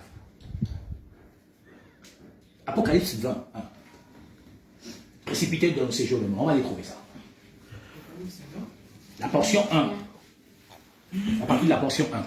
Puis je vis descendre du ciel un ange qui avait la clé de l'abîme et une grande chaîne dans sa main. Donc puis il voit donc un ange qui descend avec une chaîne et qui avait la clé de l'abîme. Qui est cet ange qui avait la clé de la Bible? Apocalypse 1, la portion 17. Si quelqu'un peut nous lire ça rapidement. Apocalypse 1, 17. Oui, tout en gardant toujours Apocalypse 20. Quand je le vis, je tombais à ses pieds comme mort. Il posa sur moi sa main droite en disant, oui, ne crains point, oui, je suis le premier et le dernier, oui, et le vivant. Oui, J'étais mort, et voici je suis vivant au siècle des siècles. oui. Je tiens les clés de la mort et du séjour des morts. Donc il tient les clés de quoi? La mort Et du séjour des morts. Donc qui avait les clés? Jésus. Donc Apocalypse 20 dit, voici un homme qui vient avec une chaîne, mais qui a la clé de la Bible. Donc c'est donc Jésus-Christ. Jésus nous dit qu'aucun homme ne peut rentrer dans la maison d'un homme fort sans qu'il ait lié cet homme au préalable. Ésaïe 14 déjà prophétise en disant, mais toi qui étais l'as brillant, je vois voilà, tu vas tomber, tu as été précipité au séjour des morts. Donc si on le précipite au séjour des morts, pour qu'il ne sorte pas, il faut qu'on scelle l'entrée. C'est celui-là qui fait peur à la terre. Quelqu'un qu'on a chassé du ciel, qui allait tomber dans le séjour des morts là-bas dans le scellé. Puisqu'Apocalypse veut dire qu'il a scellé. Donc c'est ça la suite, non seulement. Apocalypse 20. Il saisit le dragon et le serpent ancien, qui est le diable et Satan. Et il le lia pour 1000 ans. Donc il lie Satan pour 1000 ans. 1000 ans égale un jour égale 1000 ans. Le gars est là-bas caché, en tôle, en prison. Et puis on doit le libérer pour un peu de temps, pour séduire les nations. Il doit donc séduire les nations. Dieu va le libérer, n'est-ce pas? Mais le problème, c'est que quand Dieu libère Satan, il faut que les enfants de Dieu aient un avantage sur Satan, qui doit leur permettre d'être au-dessus de Satan. C'est que Dieu donc va envoyer le Saint-Esprit, qui va nous fortifier, qui va nous consoler, et va nous garder dans la gloire éternelle. Et qui va faire que donc nous, étant donc dans cette lumière, Satan ne peut plus nous atteindre. Or, Satan, sa motivation première, ce n'est pas d'aller attaquer les sorciers de Moabit. Ce sont ses enfants. C'est d'attaquer tout ce dont il a dit dans Isaïe 14 là-bas, que je lèverai mon trône au-dessus des étoiles de Dieu. Parce que la seule motivation que Satan a, c'est d'être au-dessus ou d'être comme Dieu. D'être adoré comme Dieu. D'être vénéré comme Dieu. C'est la seule motivation qu'il a. Et pour qu'il soit adoré comme Dieu, c'est pas par son peuple. C'est déjà un acquis pour lui. Il faut qu'il prenne donc quelque chose qui n'est pas un acquis pour lui. Et la chose qui n'est pas un acquis pour lui, c'est le peuple de Dieu. Il voudrait t'en souiller pour dire à l'Éternel, voici que j'ai souillé ce que tu t'es acquis au prix de ton propre sang. C'est ça que Satan veut. C'est souiller ce que Dieu s'est acquis au prix de son sang. Or, aussi fort longtemps que tu n'appartiens pas à l'Éternel, tu es la propriété de Satan. Amen. Apocalypse 12, 17.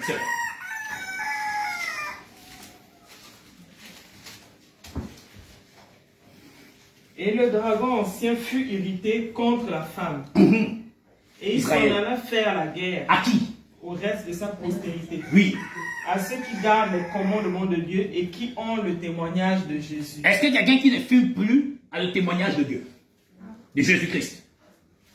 T'as dit, j'arrive dans une première fois dans une assemblée. Qui sont les nouveaux? Venez devant. Seigneur Jésus, Seigneur Jésus. Je t'accepte comme Seigneur et Sauveur. Je t'accepte comme Seigneur et Sauveur. Amen. Amen. Comment Satan va te faire la guerre? Tu ne connais même pas Jésus. On dit Satan fait la guerre à ceux qui ont les commandements de Dieu et le témoignage de Jésus. Aussi fort longtemps que tu n'as ni commandement ni témoignage, Satan ne te poursuit pas. Tu lui appartiens. Satan n'a qu'une seule motivation, faire la guerre aux élus. Le problème de Satan, c'est qu'il ne peut pas vaincre les élus. Parce que la parole dit que ils te feront la guerre, mais ils te vaincront. Ça dit que donc Satan ne peut pas vaincre un élu. Il ne peut pas battre un élu. C'est impossible. Pourquoi? Parce que l'élu de Dieu, c'est Jésus-Christ.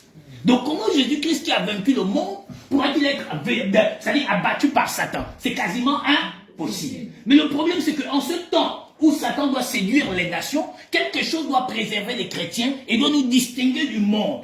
Or, aujourd'hui, les gens ne cherchent pas ce qui doit distinguer les chrétiens. Les gens cherchent ce qui va faire que l'homme soit dans l'apparence et le paraître. Avoir quoi? Des jolis amis. Avoir la maison, avoir l'argent, vous dire que Dieu m'a béni, mon restaurant marche bien. Or, ça ce n'est pas une bénédiction, c'est une chose éphémère qui est arrachée à tout individu quand il meurt. Car si quelqu'un meurt, il peut parler des richesses il s'est acquis tout au long de sa vie. Or, le Seigneur dit que nous devons partir avec quoi? Avec lui. Pour le repos. Parce qu'il y a le séjour des morts. Et puis il y a le repos. Le repos, c'est là où les enfants de Dieu vont se reposer de l'ouvrage. Quand quelqu'un dit que non, il est mort. Non, pour Dieu, il est au repos parce qu'il a fini de travailler pour Dieu. Or, quand quelqu'un meurt sans Christ, il va où? Au séjour des morts. Pas si on se comprend.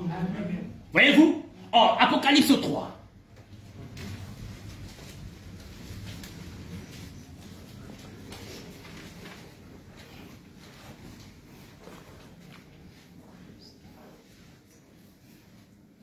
Apocalypse 3. 10. Parce que tu as gardé la parole de la persévérance en moi, Oui. je te garderai aussi à l'heure de la tentation qui va venir sur le monde entier pour éprouver les habitants de la terre. Donc, qu'est-ce qui te garde? Donc, la parole de la persévérance. Il y avait donc la tentation étant arrivée, la parole de la persévérance te garde. Il dit, je te garderai à l'heure de la tentation qui doit venir dans le monde. Or, pour que Dieu te garde, il faudrait que tu aies sa parole. Or, si tu n'as pas la parole de Dieu, Dieu ne peut pas te préserver de la séduction qui va venir dans le monde. Or, Matthieu 24, 24 a dit que si c'était possible, même les élus seront séduits. Ça veut dire que donc Satan ne peut pas séduire un élu. Mais comment donc un élu peut-il perdre le salut si Satan ne peut pas te séduire? Comment? Or, on dit parole de paix, mais il a dit en haut quelque chose, parce que tu as peu de puissance. Mais donc, d'où viennent les miracles, les prophéties et les chassements des démons que l'on voit aujourd'hui dans le monde entier? Puisque l'Église a peu de puissance. Savez-vous? Donc, Jésus n'a pas menti dans Matthieu 7, 22, que je ne vous connais pas, vous qui êtes porteurs de l'iniquité. Il dit, on a chassé les démons, on a fait les miracles. On a chassé les démons, on a fait les prophéties, on a fait des miracles. Il dit, je ne vous connais pas. Pourquoi? Parce que selon Dieu, en ce temps de la nuit, là où la nuit est avancée, le jour approche, c'est l'heure où tout le monde dort, frère. Tout le monde dort. Jésus s'est éloigné des apôtres, les a trouvés endormis. Il dit, vous n'avez pas pu veiller avec moi 1 heure. Il dit encore, oui, les 10 femmes vierges, les tous se sont assoupis. Bon, maintenant, quand les gens sont assoupis là, qui travaille? Alors, nos frères, tu es dans l'assoupissement. Comment tu travailles? Hein? Comment tu travailles? Impossible. Pourquoi? Or, en ce temps où nous sommes arrivés, la nuit étant avancée, le jour approche, qui doit te réveiller? La voix. Mais la voix, ce n'est pas un miracle. La voix, ce n'est pas chasser les démons. La voix, ce n'est pas les guérisons. La voix, c'est un appel. Un appel à un réveil. C'est-à-dire que donc on t'appelle Marla. Pourquoi? Parce que tu es assoupi. Marla, oui. Le réveil.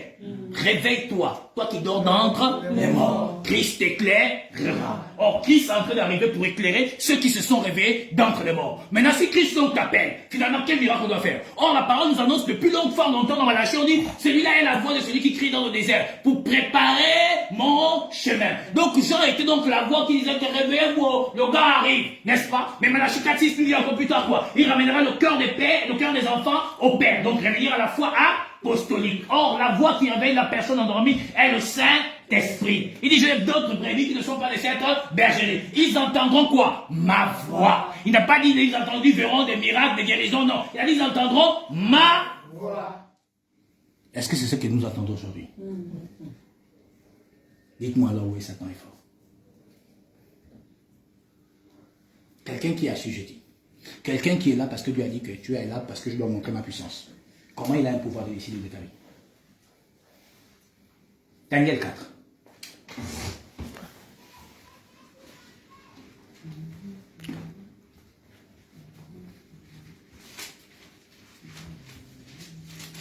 Daniel 4, 35. Tous les habitants de la terre ne sont à ses yeux que néant. Il agit comme il lui plaît avec l'armée des cieux et avec les habitants de la terre. Qui? Satan ou Dieu? Donc Jésus-Christ, non. Reprends le verset. Tous les habitants de la terre sont à ses yeux que néant. On dit que tous les habitants, Dieu dit que tous les habitants de la terre ne sont que du néant. La suite. C'est pas seulement nous qui sommes du néant. La suite. Il agit comme il lui plaît avec l'armée des cieux. Donc même les anges, les satans, tout cela, il agit comme il veut. Oui. Il agit comme il lui plaît avec l'armée des cieux et avec les habitants de la terre. Et il n'y a personne qui résiste à sa main et qui lui dise, que fais-tu? Qui résiste à sa volonté? Personne. Même pas Satan. Dites-moi où Satan est puissant. Dites-moi où Satan est l'adversaire de Dieu. 1 Roi 22. C'est un gars, Satan c'est un gars Dieu. Quand Dieu a besoin des petites commissions là, il lui envoie. Mais je vous dis la vérité. Dieu a besoin d'une petite tâche. Ça c'est le travail de Satan. Voilà. Dis donc, vas-y, fais un peu la petite tâche là. C'est tout. C'est ce qu'il est. Satan n'est rien, il n'a aucun pouvoir. C'est un menteur. Il n'est rien, Satan. Dieu dit qu'il fait ce qu'il veut avec les habitants. Nous sommes du néant pour lui. Il fait ce qu'il veut avec les esprits, les anges là. Il fait ce qu'il veut. Et il y a personne qui dit pourquoi tu fais ça. Il est Dieu. Satan, c'est un petit commissionnaire quand Dieu a besoin d'une petite tâche pour nous fortifier un peu là. Parce que parfois on est un peu très rebelle. Donc il dit, bon, je vais envoyer un peu le menteur là. Il va aller un peu les emmerder là-bas. Là, comme c'est parfois pour les gens, il faut bien les fouetter. Pour qu'ils comprennent. Surtout nous les noirs là. Quand on ne nous fouette pas bien, on ne sent pas qu'on est bon là. On aime ça, c'est tout dans notre pensée, l'esclavage là. Pourtant Dieu n'est pas là pour nous mettre en esclavage. 1 Roi 22. 20. 1 Roi 22, verset 20. Et l'Éternel dit, Oui. qui séduira Achab pour qu'il donne à Ramoth en Galade et qu'il y périsse. Donc tu vois que Dieu veut que quelqu'un périsse. Mais il a besoin de quelqu'un pour aller séduire ce dernier. Il va appeler pardon du mot, son petit larbin. Ben, c'est ce qu'il est. C'est ça la valeur de Satan. Arrêtez de donner la valeur à quelqu'un qui n'est rien. Satan n'est pas le décideur du destin des hommes. C'est Dieu qui décide. Rendez au Seigneur ce qui est au Seigneur. Il a dit à César ce qui est à César, à Dieu ce qui est à Dieu. Rendons la gloire de Jésus-Christ à Jésus-Christ. Et vous verrez si Dieu ne change pas les vies des gens. Donnons au Seigneur sa gloire. Donc il veut séduire quelqu'un parce qu'il veut qu'il meure. Alors il a besoin de quelque chose. Oui, sœur.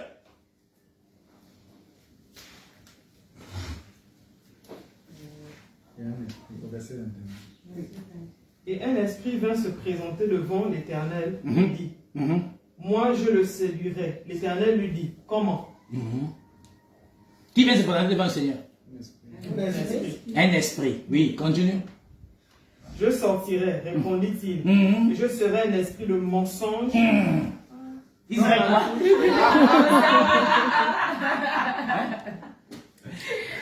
Explique même pour Regarde. C'est ça, Satan. C'est ça. Il dit, je serai donc un esprit de mensonge.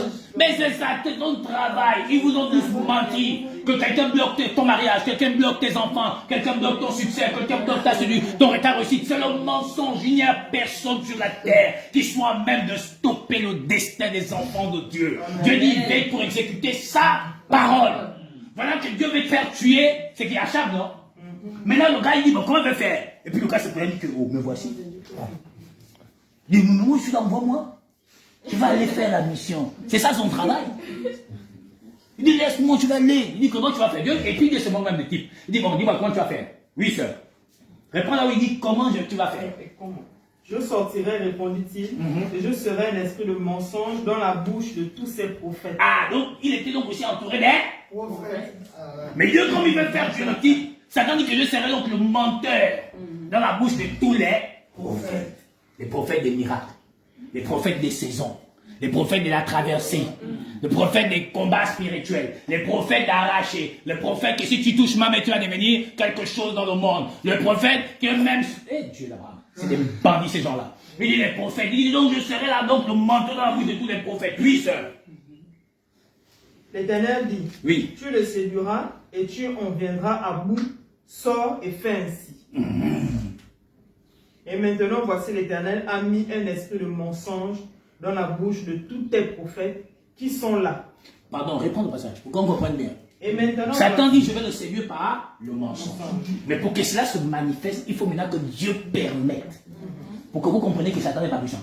C'est-à-dire qu'il dit maintenant, l'Éternel a mis maintenant. Ce n'est pas Satan qui allait mettre maintenant. Pardon, c'est l'Éternel qui va décider de ce qui va suivre. Oui, sœur. Et maintenant, voici l'Éternel mis un esprit de mensonge dans la bouche de tous tes prophètes qui sont là. Et l'Éternel a prononcé du mal contre toi. Ah, non. Quand Dieu veut des petites missions, on appelle qui? C'est ce qu'il est. C'est ce qu'il est. Voilà. Son travail, c'est d'être au service d'un bon caporal subalterne. On veut. C'est tout. Dieu a dit, je t'ai suscité à des desseins. Donc tout ce que Satan fait, c'est pour le but de la gloire de l'Éternel. Ce n'est pas pour que Satan se glorifie. Mais aujourd'hui, vos pasteurs vous font glorifier les sorciers de vos familles. Ils vous donnent de la valeur. Ils vous faire donner la valeur à tous ces petits sorciers de vos familles. Or, Dieu le Tout-Puissant, à qui nous devons la louange, l'honneur, la gloire, l'élévation, l'acclamation, tout ce qui a l'approbation glorieuse est à notre Seigneur Jésus-Christ. Amen. Vous voyez? Donc c'est ça, Satan. Il n'est rien. Ce n'est même pas l'adversaire de Dieu. Parce que quelqu'un qui est son adversaire ne vient pas se présenter pour dire que bon, moi maintenant, envoie-moi seulement, je vais aller faire. Donc il n'est pas l'adversaire de Dieu. Il n'est pas l'égal de Dieu. C'est un gars égaré, perdu, que les hommes ont donné de la valeur et de l'influence. Maintenant, ils ne peuvent plus se séparer de leur propre gourou qu'eux-mêmes ils ont engendré. Vous croyez que si la sorcellerie existait, pardon, dans toutes nos familles, il y a des sorciers, non, comment? Mais ça veut dire qu'on ne devait même plus être vivant. Ça veut dire qu'on ne devait même pas avoir la petite bricole pour manger un peu le pain. Il devait dire que, puisque le sorcier, son cœur est sombre, donc frère, pense, il devait dire que donc personne ne va manger. On est là, on cherche, on ne sait pas comment vivre, mais Dieu prouve que c'est des menteurs. Ils n'ont aucune influence, ni aucun chef. Ils ne peuvent pas décider ce que tu vas être. Le problème, c'est que quand tu crois au mensonge, le mensonge t'enveloppe et que te conduit. Et le mensonge anéantit ta vie comme Adam et Ève qui ont cru au mensonge. Amen. Satan, pour te maudire, ne peut pas venir te maudire comme ça, que je te maudis. C'est faux. Même s'il a pris ton orteil, même s'il a pris tes ongles, même s'il a pris tes cheveux, pour que la malédiction ait effet, il faudrait que Dieu le décide. Amen. Aussi longtemps que Dieu n'a pas décidé, personne ne peut te maudire. Prenons quelque chose pour finir dans le livre de Nombres.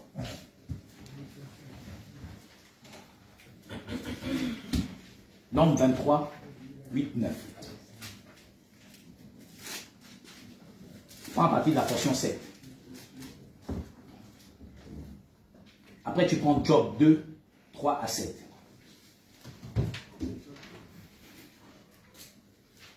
Job 2, 3 à 7.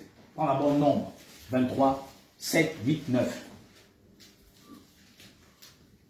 Regardez comment Satan fait pour maudire quelqu'un. Il ne peut pas venir, comme on voit dans nos familles, le sorcier qui dit que tu n'as jamais réussi, je te maudis. C'est impossible. Parce que la malédiction pour Dieu, c'est priver quelqu'un de la rencontre avec Dieu ou d'avoir le don du Saint-Esprit. C'est ça la malédiction pour Dieu. La malédiction sans cause n'a point d'effet. Ça veut dire que pour que quelqu'un puisse te maudire et qu'il y ait des effets, il faudrait qu'il y ait une cause. En général, dans nos familles africaines, on nous haït, on nous déteste sans cause. Parce qu'on est seulement venu du ventre d'une telle personne, comme ils ne s'entendent pas, le sorcier te déteste. Mais il n'y a pas de cause pour que tu sois maudit. Il n'y a pas de raison. Parce que pour que tu sois maudit, il faut que Dieu ait décidé de ton sort. Or, ce n'est pas l'homme humain, ce n'est pas Satan qui décide du sort de quelqu'un. C'est Dieu qui décide du sort de toute personne. Parce qu'il dit, c'est moi qui fais vivre, c'est moi qui fais mourir. Satan ne peut pas retenir ta richesse. Dieu a dit, c'est moi qui enrichis, c'est moi qui appauvris. C'est moi qui sors du fumoir et fais asseoir à la table des rois. L'Éternel dit encore, ne balade pas les regards inquiets. Je suis avec toi. Le problème, c'est que le chrétien n'a pas compris qu'il doit se discipliner. Il y a des principes, il y a des règles à pouvoir respecter pour arriver à la réussite. Dans le livre de Josué, il détaille comment faire pour parvenir à un succès ou à une réussite. Je pourrais bien t'imposer les mains, ça ne te donnerait jamais le succès. Je pourrais t'imposer les mains, ça ne te donnerait jamais la réussite. Ce qui donne la réussite et le succès, c'est l'obéissance à la voix de l'Éternel. C'est la pratique des ordonnances de la parole de Dieu. Car Dieu prend des têtes, c'est-à-dire Dieu prend plaisir à des tels sacrifices, non aux holocaustes, ni aux offrandes, ni aux dîmes, ni à quoi que ce soit. La santé d'un individu n'est pas centrée ou liée à un acte ou à une offrande ou à une dîme ou à je ne sais quoi, ou à une obéissance à un pasteur, c'est faux. La bénédiction de quelqu'un dépend de la volonté de Dieu. Car tu peux courir pour chercher Dieu, tu ne le verrais jamais. Car ce n'est pas celui qui court ni de celui qui veut, mais c'est Dieu qui fait grâce et miséricorde à qui il veut. Lis-nous le passage. Nombre 23, verset 7. Balaam prononça son oracle et dit, Balak m'a fait descendre d'Aram. Donc Balak veut maudire le peuple de Dieu. Un type de Satan. Possédé par Lucifer veut maudire le peuple de Dieu. Mais pour qu'il maudisse le peuple de Dieu, il faudrait, avoir un vrai serviteur de Dieu que tu puisses corrompre au moyen de l'argent. Pour que la malédiction ait effet. Mais pour que la malédiction aussi ait effet, il faudrait que le peuple qui est en face de toi là, soit aussi dans le péché. S'ils ne sont pas dans le péché, il n'y aurait pas de cause. C'est pas ça que je comprends. C'est quand il dit que la malédiction sans cause n'a pas d'effet. Le peuple d'Israël là n'avait pas une cause pour que ce que le prophète Balaam devait proclamer et puisse avoir de l'effet. Et donc Dieu n'avait pas de raison de pouvoir maudire son peuple. De même dans Job, Dieu n'avait pas une raison de tuer Job. Parce qu'il n'y avait pas de motif en lui. Donc pour que Dieu te maudisse, il faut qu'il y ait un motif. S'il n'y a pas de motif, tu ne peux pas être maudit. Mais pour que Satan puisse avoir de l'effet par son mensonge en toi, il faudrait qu'il utilise un vrai serviteur de Dieu. Par quoi? Par le moyen de la corruption. Parce qu'il va lui présenter beaucoup d'argent pour qu'il puisse maudire le peuple de Dieu. Continue ça. Le roi de Moab m'a fait descendre des montagnes de l'Orient. Viens maudis-moi Jacob. Et donc de maudire qui? Donc de maudire Jacob. Jacob n'a rien fait. Mais comme Jacob est un peuple merveilleux, puissant et glorieux. Vous savez, si vous allez dans le livre de l'Exode, dans le livre de l'Exode, si on médite dessus, il y a 3 dimensions à l'intérieur. On en parlera prochainement. Vous allez remarquer que le roi Pharaon a un problème. Dans le livre de l'Exode, il déteste un peuple qui n'a ni fusil, qui n'a ni pistolet, qui n'a ni machette, qui n'a ni rien de rien. Pharaon avait une grande armée très puissante. Le peuple d'Israël n'avait même rien. Mais il avait peur de ce peuple. Va te poser la question de savoir. Si tu es chrétien, élu de Dieu, normalement tu n'as pas besoin d'avoir peur. C'est ton ennemi qui doit avoir peur de toi. Israël n'est pas allé dire à Dieu que Pharaon nous dérange. Pharaon lui-même était dérangé par la présence du peuple de Dieu. C'est-à-dire que si toi tu es un enfant de Dieu, tu n'as pas besoin de fuir ta maison. Ce sont ceux qui sont dans ta maison là qui doivent fuir. Parce que ta présence est puissante. Parce que l'Éternel a dit là où la pointe de ton pied foulera le sol, il te donne ce lieu en partage, en héritage. Je suis souvent étonné de beaucoup de chrétiens qui fuient leur maison. Je me pose la question, qu'est-ce qui vous fait fuir? C'est que tu n'as pas l'assurance. Parce que si tu as l'assurance, tu ne fuis pas. C'est eux qui doivent fuir. Oh, le type là. Non, on n'arrive même pas à faire nos choses. La dimension est compliquée. Mais je dis, oh non, ma maison est hantée. Ils ne savaient pas que les esprits hantaient les briques. Mais c'est en Afrique là que j'ai appris avec les pasteurs africains que les esprits hantent les briques. Les maisons là, quand la maison est hantée. Juste moi m'étonner. Mais comment ça a hanté comment? Moi je sais que Satan il possède les humains. Je ne savais pas qu'il possédait les briques. Mais au Gabon et en Afrique, j'ai appris que les sorciers, les pasteurs sorciers ont dit que non, Satan hante les maisons. Donc Satan n'a rien à faire, c'est aller habiter dans une maison que tu as bâtie toute ta vie avec la souffrance. Là, il vient habiter, il dit que non, on n'allait pas rester ici là. Oh, Dieu là-bas. Continue ça. Viens, sois irrité contre Israël. Il dit, on vient au prophète, il dit, sois irrité contre Israël. Mais pour que je sois irrité, il faut qu'il y ait une raison. Il n'y a pas de motif. Et tu vois que Satan, pour maudire quelqu'un, a besoin d'un vrai serviteur. Il n'a pas besoin d'un faux serviteur. Il a besoin d'un vrai serviteur qui doit corrompre par l'argent. Satan voulait corrompre Pierre par Jonas le magicien, Simon le magicien. Et en voulant corrompre Pierre par l'argent, Pierre lui regarde et dit que je vois que tu es dans un fiel amer. Comme tu as pensé que le don de Dieu s'acquiert à prix d'argent. Donc Satan voulait donc séduire Pierre. Or que Dieu dit dans le livre d'Exode, un autre Exode, il dit que Dieu ne reçoit pas les présents de personne. Parce que les présents aveuglent les yeux des justes. Donc Satan, pour t'avoir, il faut qu'il t'aveugle. Par quoi? Par le matériel financier. Voilà pourquoi tous ces pasteurs sont égarés. Parce qu'ils ne prêchent que pour les présents. Voilà pourquoi pour eux la dîme est nécessaire. Voilà pourquoi les offrandes sont nécessaires. Parce qu'ils ne prêchent que pour les présents. Or, les présents aveuglent les yeux des justes. Ton jugement sera maintenant corrompu. Tu vas maintenant juger en fonction de celui qui te donne plus. Tu auras une affection, un attachement de celui qui te donne plus. Et là, tu serais dans la corruption. Or, voilà pourquoi Dieu dit non. Les présents aveuglent les yeux des justes. Et Satan, lui, sait que l'argent est important pour les humains. Et donc, comme il sait que l'argent est important pour les humains, il doit toujours séduire les hommes. Vous allez remarquer que tous les pasteurs là, je vous le dis sincèrement, tous les pasteurs qui nous racontent des bêtises dans Facebook là, examinez leur vie, ils ont toujours une histoire. Ils souffraient beaucoup, dormaient dans les voitures, n'avaient rien à manger, jusqu'au jour où il a rencontré Dieu. Tous ont la même histoire. Donc il n'y a pas un parmi vous qui mangeait même bien un peu. Ça existe pas. Il n'y a pas. Dieu, quand j'ai rencontré Dieu, il m'a dit va prêcher l'évangile, et puis ma vie a changé. Je ne savais pas que la vie de quelqu'un changeait en Christ. Je dis pas de socialement. Ça avait les pasteurs africains qui avaient, ça avait les pasteurs occidentaux. Tous les pasteurs là, ils souffraient. Regardez aujourd'hui, les vents font comme ça. Hein? Les vents sont maintenant comme ça, ballonnés. Pourquoi? Mais que Dieu l'a béni. Ah. Donc Paul qui était mince, Dieu ne l'avait pas béni. Il faisait ses tentes. Élisée est mort de la maladie dont il souffrait. Élie était nourri par un corbeau qui donnait des vers d'équerre. Dieu ne le bénissait pas. Dieu ne l'aimait pas. Mais eux, Dieu les aime. Continue ça. Verset 8. Comment maudirais-je celui que Dieu n'a point maudit? Donc tu comprends que pour que je sois maudit, il faut que Dieu m'aime. Comment serais-je irrité quand l'Éternel n'est point irrité? Donc pour que moi, en tant que serviteur de Dieu, je sois irrité, il faut que l'Éternel soit irrité. Quand Dieu, le peuple d'Israël vient voir Samuel, il dit Samuel, on veut un roi comme les nations. Samuel s'irrite. Dieu lui dit que ne te fâche pas. C'est moi qui rejette. Pour dire à Samuel que toi, tu n'as pas besoin d'être irrité. Si moi je ne suis pas irrité, ce n'est pas à toi d'être irrité. Il va se comprendre. Donc il dit comment maudirais-je ou serais-je irrité quand Dieu n'est point irrité? Comment maudirais-je quand Dieu n'a point maudit? Donc pour que quelqu'un me maudisse, il faudrait que Dieu me maudisse. Mais pour que Dieu me maudisse, il faudrait que donc je n'ai pas donc le don du Saint-Esprit. Parce que c'est là où je serai maudit. Or, les pasteurs de ce temps ont un but et un objectif. faire en sorte que les gens soient dans la malédiction. Le problème, c'est qu'ils ont oublié que Dieu a dit que j'ai des brebis qui entendront ma voix. Donc, eux, Satan, le but de leur évangile qu'ils prêchent là, ce n'est pas tant pour leur peuple, c'est pour les séduire, les enfants de Dieu. Parce que Satan, il a un problème. Son problème, c'est les enfants de Dieu qui possèdent la lumière. Or, il sait que aussi fort longtemps que quelqu'un est dans l'obscurité, il a un avantage sur ce dernier. Or, tant que tu n'es pas lui, quand tu sors de l'obscurité, il n'a plus d'avantage sur toi. Parce que la lumière te ferait toujours voir qui veut venir t'attaquer. Et comme Dieu est fidèle, rien ne t'arrivera par surprise. Parce que Dieu a dit que ton cœur ne se trouble point. Il t'avertira, il te révélera, il t'annoncera. Pour que tu ne sois point troublé. Continue cela. Verset 9. Oui.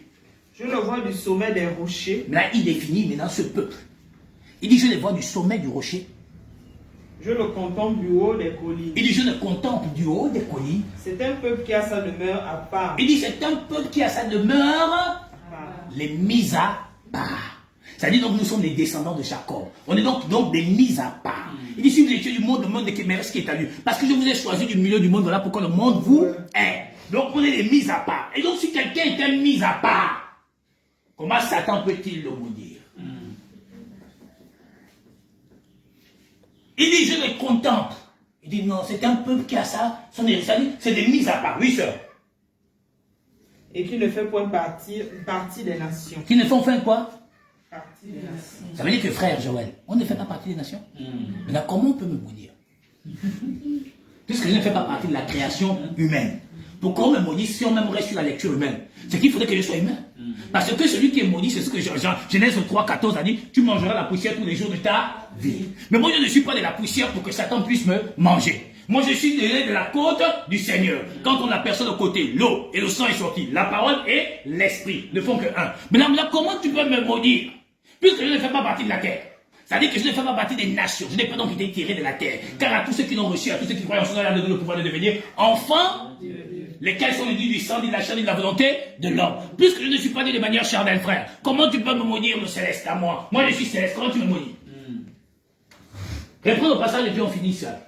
Et on va dans le job.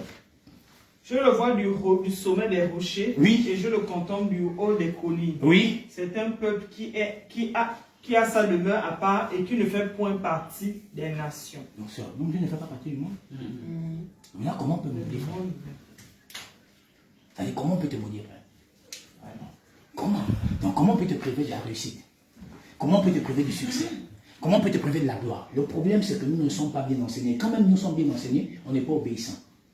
Parce que la clé reste là. Être enseigné merveilleusement et être obéissant à ce que tu as reçu comme enseignement. Parce qu'il dit, me dit que ce livre de la loi dit toujours alors que tu agiras fidèlement. Donc tu comprends que donc ta réussite dépend de la fidélité à la parole révélée. C'est alors que tu réussiras. Donc la réussite que tu ne cherches tant dépend donc de l'enseignement parfait que tu reçois, de l'obéissance à ce qui t'a été révélé et annoncé. La parole dit dans le livre de Jacques que nous ne pouvons pas écouter la parole, mettons en pratique la parole. Vois-tu? Aussi fort longtemps qu'on ne met pas en pratique la parole, on ne peut pas voir la gloire de Dieu. Donc on peut venir t'imposer les mains. Je peux vous rassurer, chasser le démon n'enlève pas le péché. On peut vous faire les cures des délivrances comme ils font, frère. Ça ne chasse pas le péché. Tant qu'on ne t'a pas prêché Christ qui vient laver ton cœur, tout ce qu'on te raconte, c'est des histoires du quartier. C'est-à-dire que chez nous, les poulets, on appelle ça bocage. Vous voyez? C'est le mensonge. Hein, sœur? Prends notre job pour finir ce matin. Job 2, versets 3 à 7. L'Éternel dit à Satan, as-tu remarqué mon serviteur Job? Il n'y a personne comme lui sur la terre. C'est un homme intègre et droit, craignant de Dieu et se détournant du mal. Ouais, vous Satan n'est même pas intelligent. Quand vous dites que les gens se fatiguent, mais arrêtez de chercher là. Le Dieu lui dit, regarde mon serviteur Job, un homme intègre. Mais le gars va toujours trouver quelque chose comme s'il peut apprendre Dieu quelque chose sur Job. Il dit non, Job là, il t'aime pas. Donc même Dieu, le Tout-Puissant lui dit, mais regarde Job, c'est un gars intègre. Il n'y a rien chez lui. Il va te mettre rien à la suite. Il va dire quelque chose. Dans son travail. Il demeure ferme dans son intégrité et tu m'excites à le perdre sans motif. Est-ce que vous comprenez? Dieu lui dit que tu m'excites à le perdre sans motif. Donc la malédiction sans cause n'a pas. Donc il n'y avait pas une cause pour que Dieu puisse perdre Job. Mais le gars ne comprend pas bien le français de Dieu. Puisqu'il est, lui, il est sourd. Donc quand Dieu lui parle, il n'entend pas bien. Lui, il entend seulement ce qu'il n'a pas bien compris, c'est que l'avantage humainement. Mais il n'a pas compris que Dieu lui dit, le gars n'a pas de motif, il est ferme, intègre. À la lumière de ça, il devait même plus se lever. Mais le gars va quand même dire à Dieu que non, il n'est pas bon. Celui qui sonde les reins et les cœurs te dit, cette personne est intègre. Il n'y a pas de motif sur elle. Toi, tu dis, c'est faux, c'est un menteur.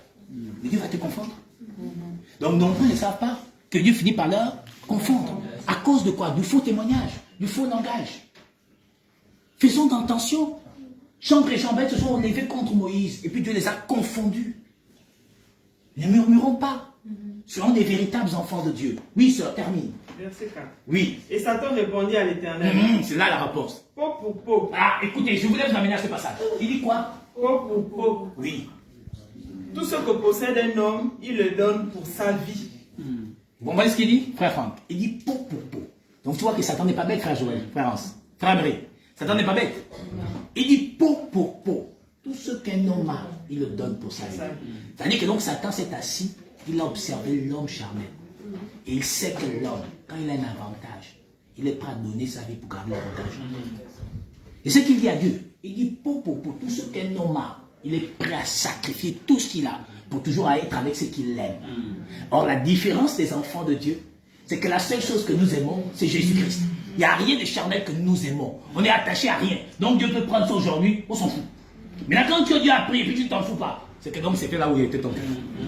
C'est comme ça que Dieu nous éprouve. Et c'est comme ça que Satan nous gagne. Oui, c'est ça la vérité. Tu peux mentir tous les jours que moi je suis une chrétienne ou un chrétien. Il n'y a pas vraiment. Dieu va te démontrer ça quand il va t'éprouver. Là, on va savoir si tu es vraiment chrétien ou chrétien. Parce que quand l'adversité s'abat sur toi, tu sens que, oh, ouais, le gars de moi, lui, il m'a eu. Hein. Parce que j'ai baissé dans la prière, je sens ça. Je ne priais plus comme avant. C'est ça qui s'est passé là. Ah, c'est je vais redoubler d'efforts. Dieu te regardé. Ne vois-tu pas que je suis en train de t'éprouver pour voir la véracité de ton cœur, pour montrer à ton ennemi Satan. Parce que Satan n'est pas mon ennemi ni mon adversaire, c'est pour toi. Tu tombes dans le piège. Il dit peau pour peau. Oh frère, tout ce qu'un homme a, il le donne pour sa vie. Et Satan croyait que sa Job était pareil que la phrase qu'il a sortie. Il pensait que Job était comme tous les humains, qui étaient attachés à tout ce qui est charnel et qui n'étaient prêts à renoncer à la vie éternelle pour avoir ce qui est charnel. Or, Job n'était pas prêt à renoncer à la vie éternelle parce qu'il aimait cette vie. Il craignait réellement l'éternel. Il était obéissant à l'éternel. Job ne voyait pas Dieu de manière charnelle, il voyait Dieu de manière spirituelle. Il avait l'assurance que Dieu, d'une manière ou d'une autre, est tout puissant, qu'il peut faire des choses extraordinaires. Oui, sœur. Et nous, sommes-nous ceux-là qui sont prêts à donner leur vie pour seulement avoir une tendresse, une friandise? 5. Voilà. Mais étends ta main. Étends ta main. Hein? Mais étends ta main. Donc Satan n'a pas étendu sa main. Mais il dit à Dieu, étends Ta main. Vous comprenez encore que donc Satan n'a pas de pouvoir? Si tant que Dieu n'a pas dit, il n'y a rien. Si Dieu dit, il y a. Mais là, si Dieu a décidé quelque chose, tu peux faire contre quoi que ça? C'est pourquoi il dit, ne vous lamentez pas, ne vous fatiguez pas. Ici, tu ne peux même pas la moindre chose. Pourquoi t'inquiéter? Mais même nous-mêmes, on ne peut même pas la moindre chose, frère Hans. L'inquiétude qui nous berne là, c'est fort. On vous dit, arrête, tu te fatigues. Hein? Regarde, ça va dire pitié. Arrête, moi, laisse. Tu ne peux pas la moindre chose. Pourquoi tu fatigues ton âme, ta conscience même, ton corps même à penser, à réfléchir oh Seigneur, Dieu qui a dit, ouais, tu as bien mangé tes doigts. Mais rien, laisse. Laisse. Continue ça. Touche à ses os et à sa chair. Et tu vois ce qu'il dit? Touche à ses os, à sa chair. Donc touche à ce qu'il aime. Et tu verras qu'il va faire quoi? Et je suis sûr qu'il te maudit en face. Donc Satan a même une assurance. Et qu'il dit que je suis sûr qu'il te maudit en face. Mais tu es face à Dieu qui a déjà sondé le cœur de Job. Tu peux même pas être un peu intelligent pour dire que, oh, si le gars dit que le gars n'a pas de motifs, je passe à autre chose. Tu dis que non, il ment. Il est dans l'apparence, il est dans le paraître. Et puis Dieu dit, ok, continue ça. L'Éternel dit à Satan, voici je te le livre. Donc, pour que tu sois entre les mains de Satan, il faut que qui te livre. Donc, tant qu'il n'est pas livré, rien ne peut arriver. Ce n'est pas donc les sorciers qui ont un pouvoir. C'est Dieu, notre roi Jésus-Christ, qui décide de te prouver d'une manière ou d'une autre. Mais l'avantage quand tu es dans l'épreuve auquel tu seras soumis, c'est que Satan ne peut pas t'ôter la vie. Parce qu'il dit, je te dis d'épargner les mains, ne touche pas sa vie. Donc il ne peut pas. Donc tous les petits sorciers de nos familles peuvent se lever là. Nani, on lui dit qu'aujourd'hui on va finir avec vous. Tu dis, ne t'inquiète pas mon frère, tu ne peux rien contre moi. C'est vrai que Dieu permettra que je ne mange plus bien. C'est vrai que Dieu permettra que je n'ai plus d'argent. C'est vrai que Dieu permettra que je n'ai plus ci, je n'ai plus ça. Mais une chose est sûre, mon Rédempteur est vivant. Il me redonnerait la stature au-delà de ce dont je ne pouvais pas imaginer. Je mets donc ma confiance et mon espérance dans mon Seigneur, dans le Dieu de mon salut, car il m'a rassuré qu'il n'haït sa propre chair. Mais il n'y a point de l'or qui ne soit éprouvé par du feu. Donc si j'ai cette assurance en moi, elle magasine encore de la force. Et quand je marche avec la galette ou pas, je marche avec fierté. C'est-à-dire je suis fier. Je mange ma galette au chocolat, je n'ai pas de souci avec. Autrefois, je mangeais du caviar. Aujourd'hui, c'est de la galette au chocolat. Il n'y a pas de problème. Autre jour, je mangeais du sandwich, encore on va dire quoi, au fromage râpé. Aujourd'hui, je mange du sandwich au pâté. Il n'y a pas de problème. Ce qui compte, c'est que je ne meurs point de faim, car mon Rédempteur aussi me nourrit comme il nourrissait Élie, à base d'un corbeau et de vers de terre. Il faut bien passer quelque part par là. Ça ne veut pas dire que je suis foutu. Ça veut dire que Dieu est en train de montrer à Satan que tout ce que tu pensais là n'était pas la vérité. Ok oui. Ok oui. Amen. Amen. Oui, sœur, termine. L'Éternel dit à Satan, voici je te le livre, seulement épargne sa vie. Et Satan se retira devant la face de l'Éternel, puis il frappa Job d'un ulcère malin, depuis la plante du pied jusqu'au sommet de la tête. C'est-à-dire que tu te lèves un matin, tu reçois un coup de fil, tu es viré. Tu te lèves un matin, on te dit, mon cher, ton salaire maintenant divise à 2. Mais tu ne peux pas acheter 2 enfants, 3 enfants, tu n'as plus le choix. Tu te lèves un matin, tu travailles avec les violents maux de tête. Tu vas là-bas, on te dit que c'est le cancer. Tu te lèves un matin, ceci, cela. Dieu dit, c'est moi qui t'aimais. Tu te lèves un matin, tout ce que tu possédais s'anéantit. Un incendie peut embarquer tout. Tout se gaspille soudainement. Tu ne sais pas où trouver de l'argent. Tu n'as plus de ressources matérielles, financières. Ce n'est pas les sorciers. C'est l'Éternel qui t'aimait à l'épreuve. Tu sais pourquoi? Parce que tu le portes. Puisque Satan fait la guerre à ceux qui ont les commandements et le témoignage. Si tu es convaincu que tu as les commandements et le témoignage, pourquoi tu peux penser que c'est Satan qui a le pouvoir de faire ça? C'est Dieu qui t'a livré pour une période. Pour montrer à Satan sa puissance. Amen. Pas pour que toi tu vas honorer les sorciers en disant qu'ils sont forts. Non, c'est Dieu qui permet pour que Satan sache que toi, tu es un chef-d'œuvre parfait. Tu n'es pas le faux chef-d'œuvre qui a été tiré de la terre, qui est Adam. Tu portes l'Adam céleste. Yes. Oui, mes bien-aimés, Jésus est vivant. Les points de crainte, ça peut durer 5 ans. Ça peut durer 2 ans. Ça peut durer 3 jours. Ne vous inquiétez pas. Notre Rédempteur est vivant. Vous savez, j'aime ce passage de l'Éternel. Non, le gars est meilleur. C'est le meilleur des meilleurs. Il dit, si l'Éternel est avec moi, de quoi aurais-je peur? Qui sera contre moi? Il dit, personne n'a eu sa propre chair. Il en prend soin et il nourrit. Mais donc si je suis de la chair de l'Éternel, c'est qu'il prendra soin de moi. Regardez la fin de Job. Regardez. Regardez la fin de Job. Vous croyez que Dieu est tellement injuste seulement pour honorer les païens sans honorer les chrétiens? Dieu est tellement injuste pour élever que les païens sans élever les chrétiens. Sincèrement, quel Dieu on parle? Jésus-Christ ou un autre Dieu? La patience fait partie du fruit de l'esprit. La Bible dit, armez-vous de la patience qu'avait Job. Termine, sœur. Et Job prit un tesson pour se gratter et s'assit sur la sonde. Ah, sœur, quand tu as la gale de jeu, la tesson peut devenir tes ongles. Hein. Tu grattes maintenant parce qu'il faut que tu trouves une solution pour que la douleur s'arrête. Tu vois, je ne sais pas, mais il y a quelque chose que tu vas faire. Oui. Sa femme lui dit, tu demeures ferme dans ton intégrité. Sœur, je ne pense pas que c'était le même jour que sa femme lui a dit ça. C'est-à-dire qu'il y a eu des jours qui ont succédé. Parce que ce n'est pas le même jour qu'elle a dit ça. C'est qu'elle a vu le gars dans la galère, quoi. Satan sent que, oh, mais le gars là, je lui fais ça, rien. Je tue les enfants. Je lui fais perdre ses moutons, ses cabrits, tout. Mais il est tout là. Ah, il a tué qui? La femme de Job. Et comme il a dit à Dieu, peau pour peau, il s'est dit que donc, comme Job, certainement même sa femme, il va céder. Vas-y, ça.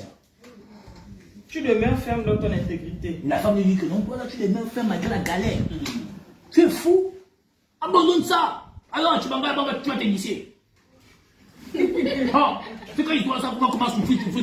Tu as servi Dieu là, Dieu n'a même pas répondu. Donc, si tu servais vraiment Dieu là, Dieu devait permettre que tu sois dans cette position là. Dans lequel Dieu que tu pries là tous les jours là, on te voyait là toujours gentil, tu donnais les choses aux gens, machin, toutes les personnes que tu aidais là, il n'y a plus quelqu'un qui vient à ton secours, tous te rejettent, tous te tournent au dos. Mais ne sais-tu pas que Dieu a permis pour qu'on voie leur vrai cœur qu'on ne pouvait pas lire? Ils étaient dans le paraître de l'apparence avec nous parce qu'on avait ça. Maintenant qu'on a plus ça, Dieu les livre devant nous sans qu'il nous ait parlé par un songe. Et on voit ça à l'évidence de l'œil nu. Non, elle te dira que non, alors on va bien aller se faire initier. Comme si c'était l'initiation qui devait te redonner la stature que tu avais. Tu connais combien de gens se sont fait initier, ils sont toujours au chômage? Hein? On va aller laver le corps. Mon Dieu, si le corps là qu'on lavait, les gens là pouvaient changer la vie. Hein. Maman, on est 2 millions, il y a peut-être des gens, au moins 1,5 million qui ont lavé le corps. Hein. Et soit les musulmans, ils font ça. Les musulmans, c'est qu'ils jamais avec eux. Pardon. Ils font, Allah, voilà, Dieu bon, Jésus, oh, oui, oh. Ok. Le soir, il va voir les courriers. Il va voir son marabout, qui lui met une petite corde ici. Ils ont tous les ficelles. Il faut les protéger. Mais il dit, Allah, Jésus, tu es bon. Mon Dieu, pas Jésus. Mohamed, non, pas Mohamed. Comment il s'appelle? Allah, Allah, tu es bon. Mais le soir, il va voir le marabout. Les chrétiens disent aujourd'hui, Seigneur, tu es bon. Le soir, il est là-bas, il boit un peu le sang de la maçonnerie. Enfin, maçonnerie. Le soir, il va voir son ganga qui dit, mais écoute, il faut faire ça, prends le machin, tu mets comme ça. Quand tu vas toucher, les gens vont tomber. C'est la puissance de Dieu. Puisque quand tu tombes, on dit que c'est la puissance de Dieu. C'est ça qu'on appelle la puissance de Dieu. Quand tu tombes. Tant que tu n'es pas tombé, il n'y a pas la puissance de Dieu. Oui, ça termine. Maudit Dieu et meurt. Donc, vous voyez que Satan voulait un seul objectif pour Job, qu'il maudisse Dieu. Parce que, comme Dieu l'a dit qu'il ne touche pas sa vie, Satan donc ne cherche pas que Job meure charnellement. Il cherche que Job meure spirituellement. C'est ce qu'il veut. Vous voyez que donc Satan, ce n'est pas la mort charnelle des gens qui cherchent. C'est la mort spirituelle des élus. Vous comprenez? Je ne sais pas si on se comprend. Amen. Satan ne cherche pas la mort charnelle des gens. Il s'en fout que tu vives 1000 ans. Ce que lui souhaite, c'est que tu meurs spirituellement. Donc quand il envoie la femme de Job, c'est pour que Job meure spirituellement et qu'il dise à Dieu, je t'avais dit que le gars-là ne te craignait pas. C'était de manière intéressée. Et Job va répondre à sa femme pour clouer le bec à celle-là. Oui, sœur. Verset 10. Oui. Mais Job lui répondit, oui. Tu parles comme une femme insensée. Aïe! Donc elle était insensée? Quoi? Nous recevons de Dieu le bien et nous ne recevons pas aussi le mal. Donc ça veut dire que donc Dieu l'a tout dit, frère. Et en tout cela, Job ne pécha point par ses lèvres. Tu comprends bien qu'il ne pécha point quoi? Par ses lèvres. Donc l'objectif de Satan, ce n'était pas la mort charnelle de Job, mais c'était la mort spirituelle. Or, pour que Job soit déshonoré et rejeté par Dieu, il fallait qu'il pêche par ses lèvres. Or, les lèvres, c'est qu'il fallait qu'il témoigne en faux de l'éternel. C'est ce que Satan recherche dans la vie de toute personne qui ont les commandements et le témoignage de Jésus-Christ. Pour que cela arrive, il faudrait que Dieu te mette à l'épreuve. Tant que tu n'es pas mis à l'épreuve, jamais Satan ne viendra te pousser à régner à l'éternel. C'est pourquoi je me pose bien la question. Tous les gens qui ont arrêté de fumer, de boire ou de vivre dans la fornication, comme le pasteur leur dit là, sont-ils véritablement mis à l'épreuve ou c'est parce que le pasteur a dit que tu fais ça là, tu es dans le péché? Puisque le péché c'est la fornication, le péché c'est la régale, le péché c'est la cigarette. Je ne savais pas que c'était ça. Alors que Jésus a dit que c'est pas ce que nous mangeons qui suit l'homme, mais c'est ce qui sort de notre cœur. Voilà que les pasteurs du monde ont dit que non. C'est quand tu fumes, tu bois, tu es dans le péché. Mon Dieu! Si était ça le péché, c'est que nous tous on est foutus. Pour ceux qui boivent souvent. Mais c'est dommage. Vous voyez que donc Satan ne cherche pas la destruction physique, mais la destruction spirituelle. Que Dieu vous bénisse dans le nom de Jésus-Christ. Amen. On se retrouve demain dès 18h30 sur la page de la parole de Jésus-Christ avec le bien-aimé Isaac. Vendredi, je serai avec vous à 18h30 pour vous partager quelque chose selon que le Seigneur m'inspirera. Mais demain, 18h30, Isaac, mercredi, 18h30, Isaac, vendredi, moi-même je serai avec vous et dimanche, selon que Dieu va disposer. Que Dieu vous bénisse à tous, vous qui avez été en direct, vous qui étiez ici, au nom de Jésus-Christ. Amen. Amen.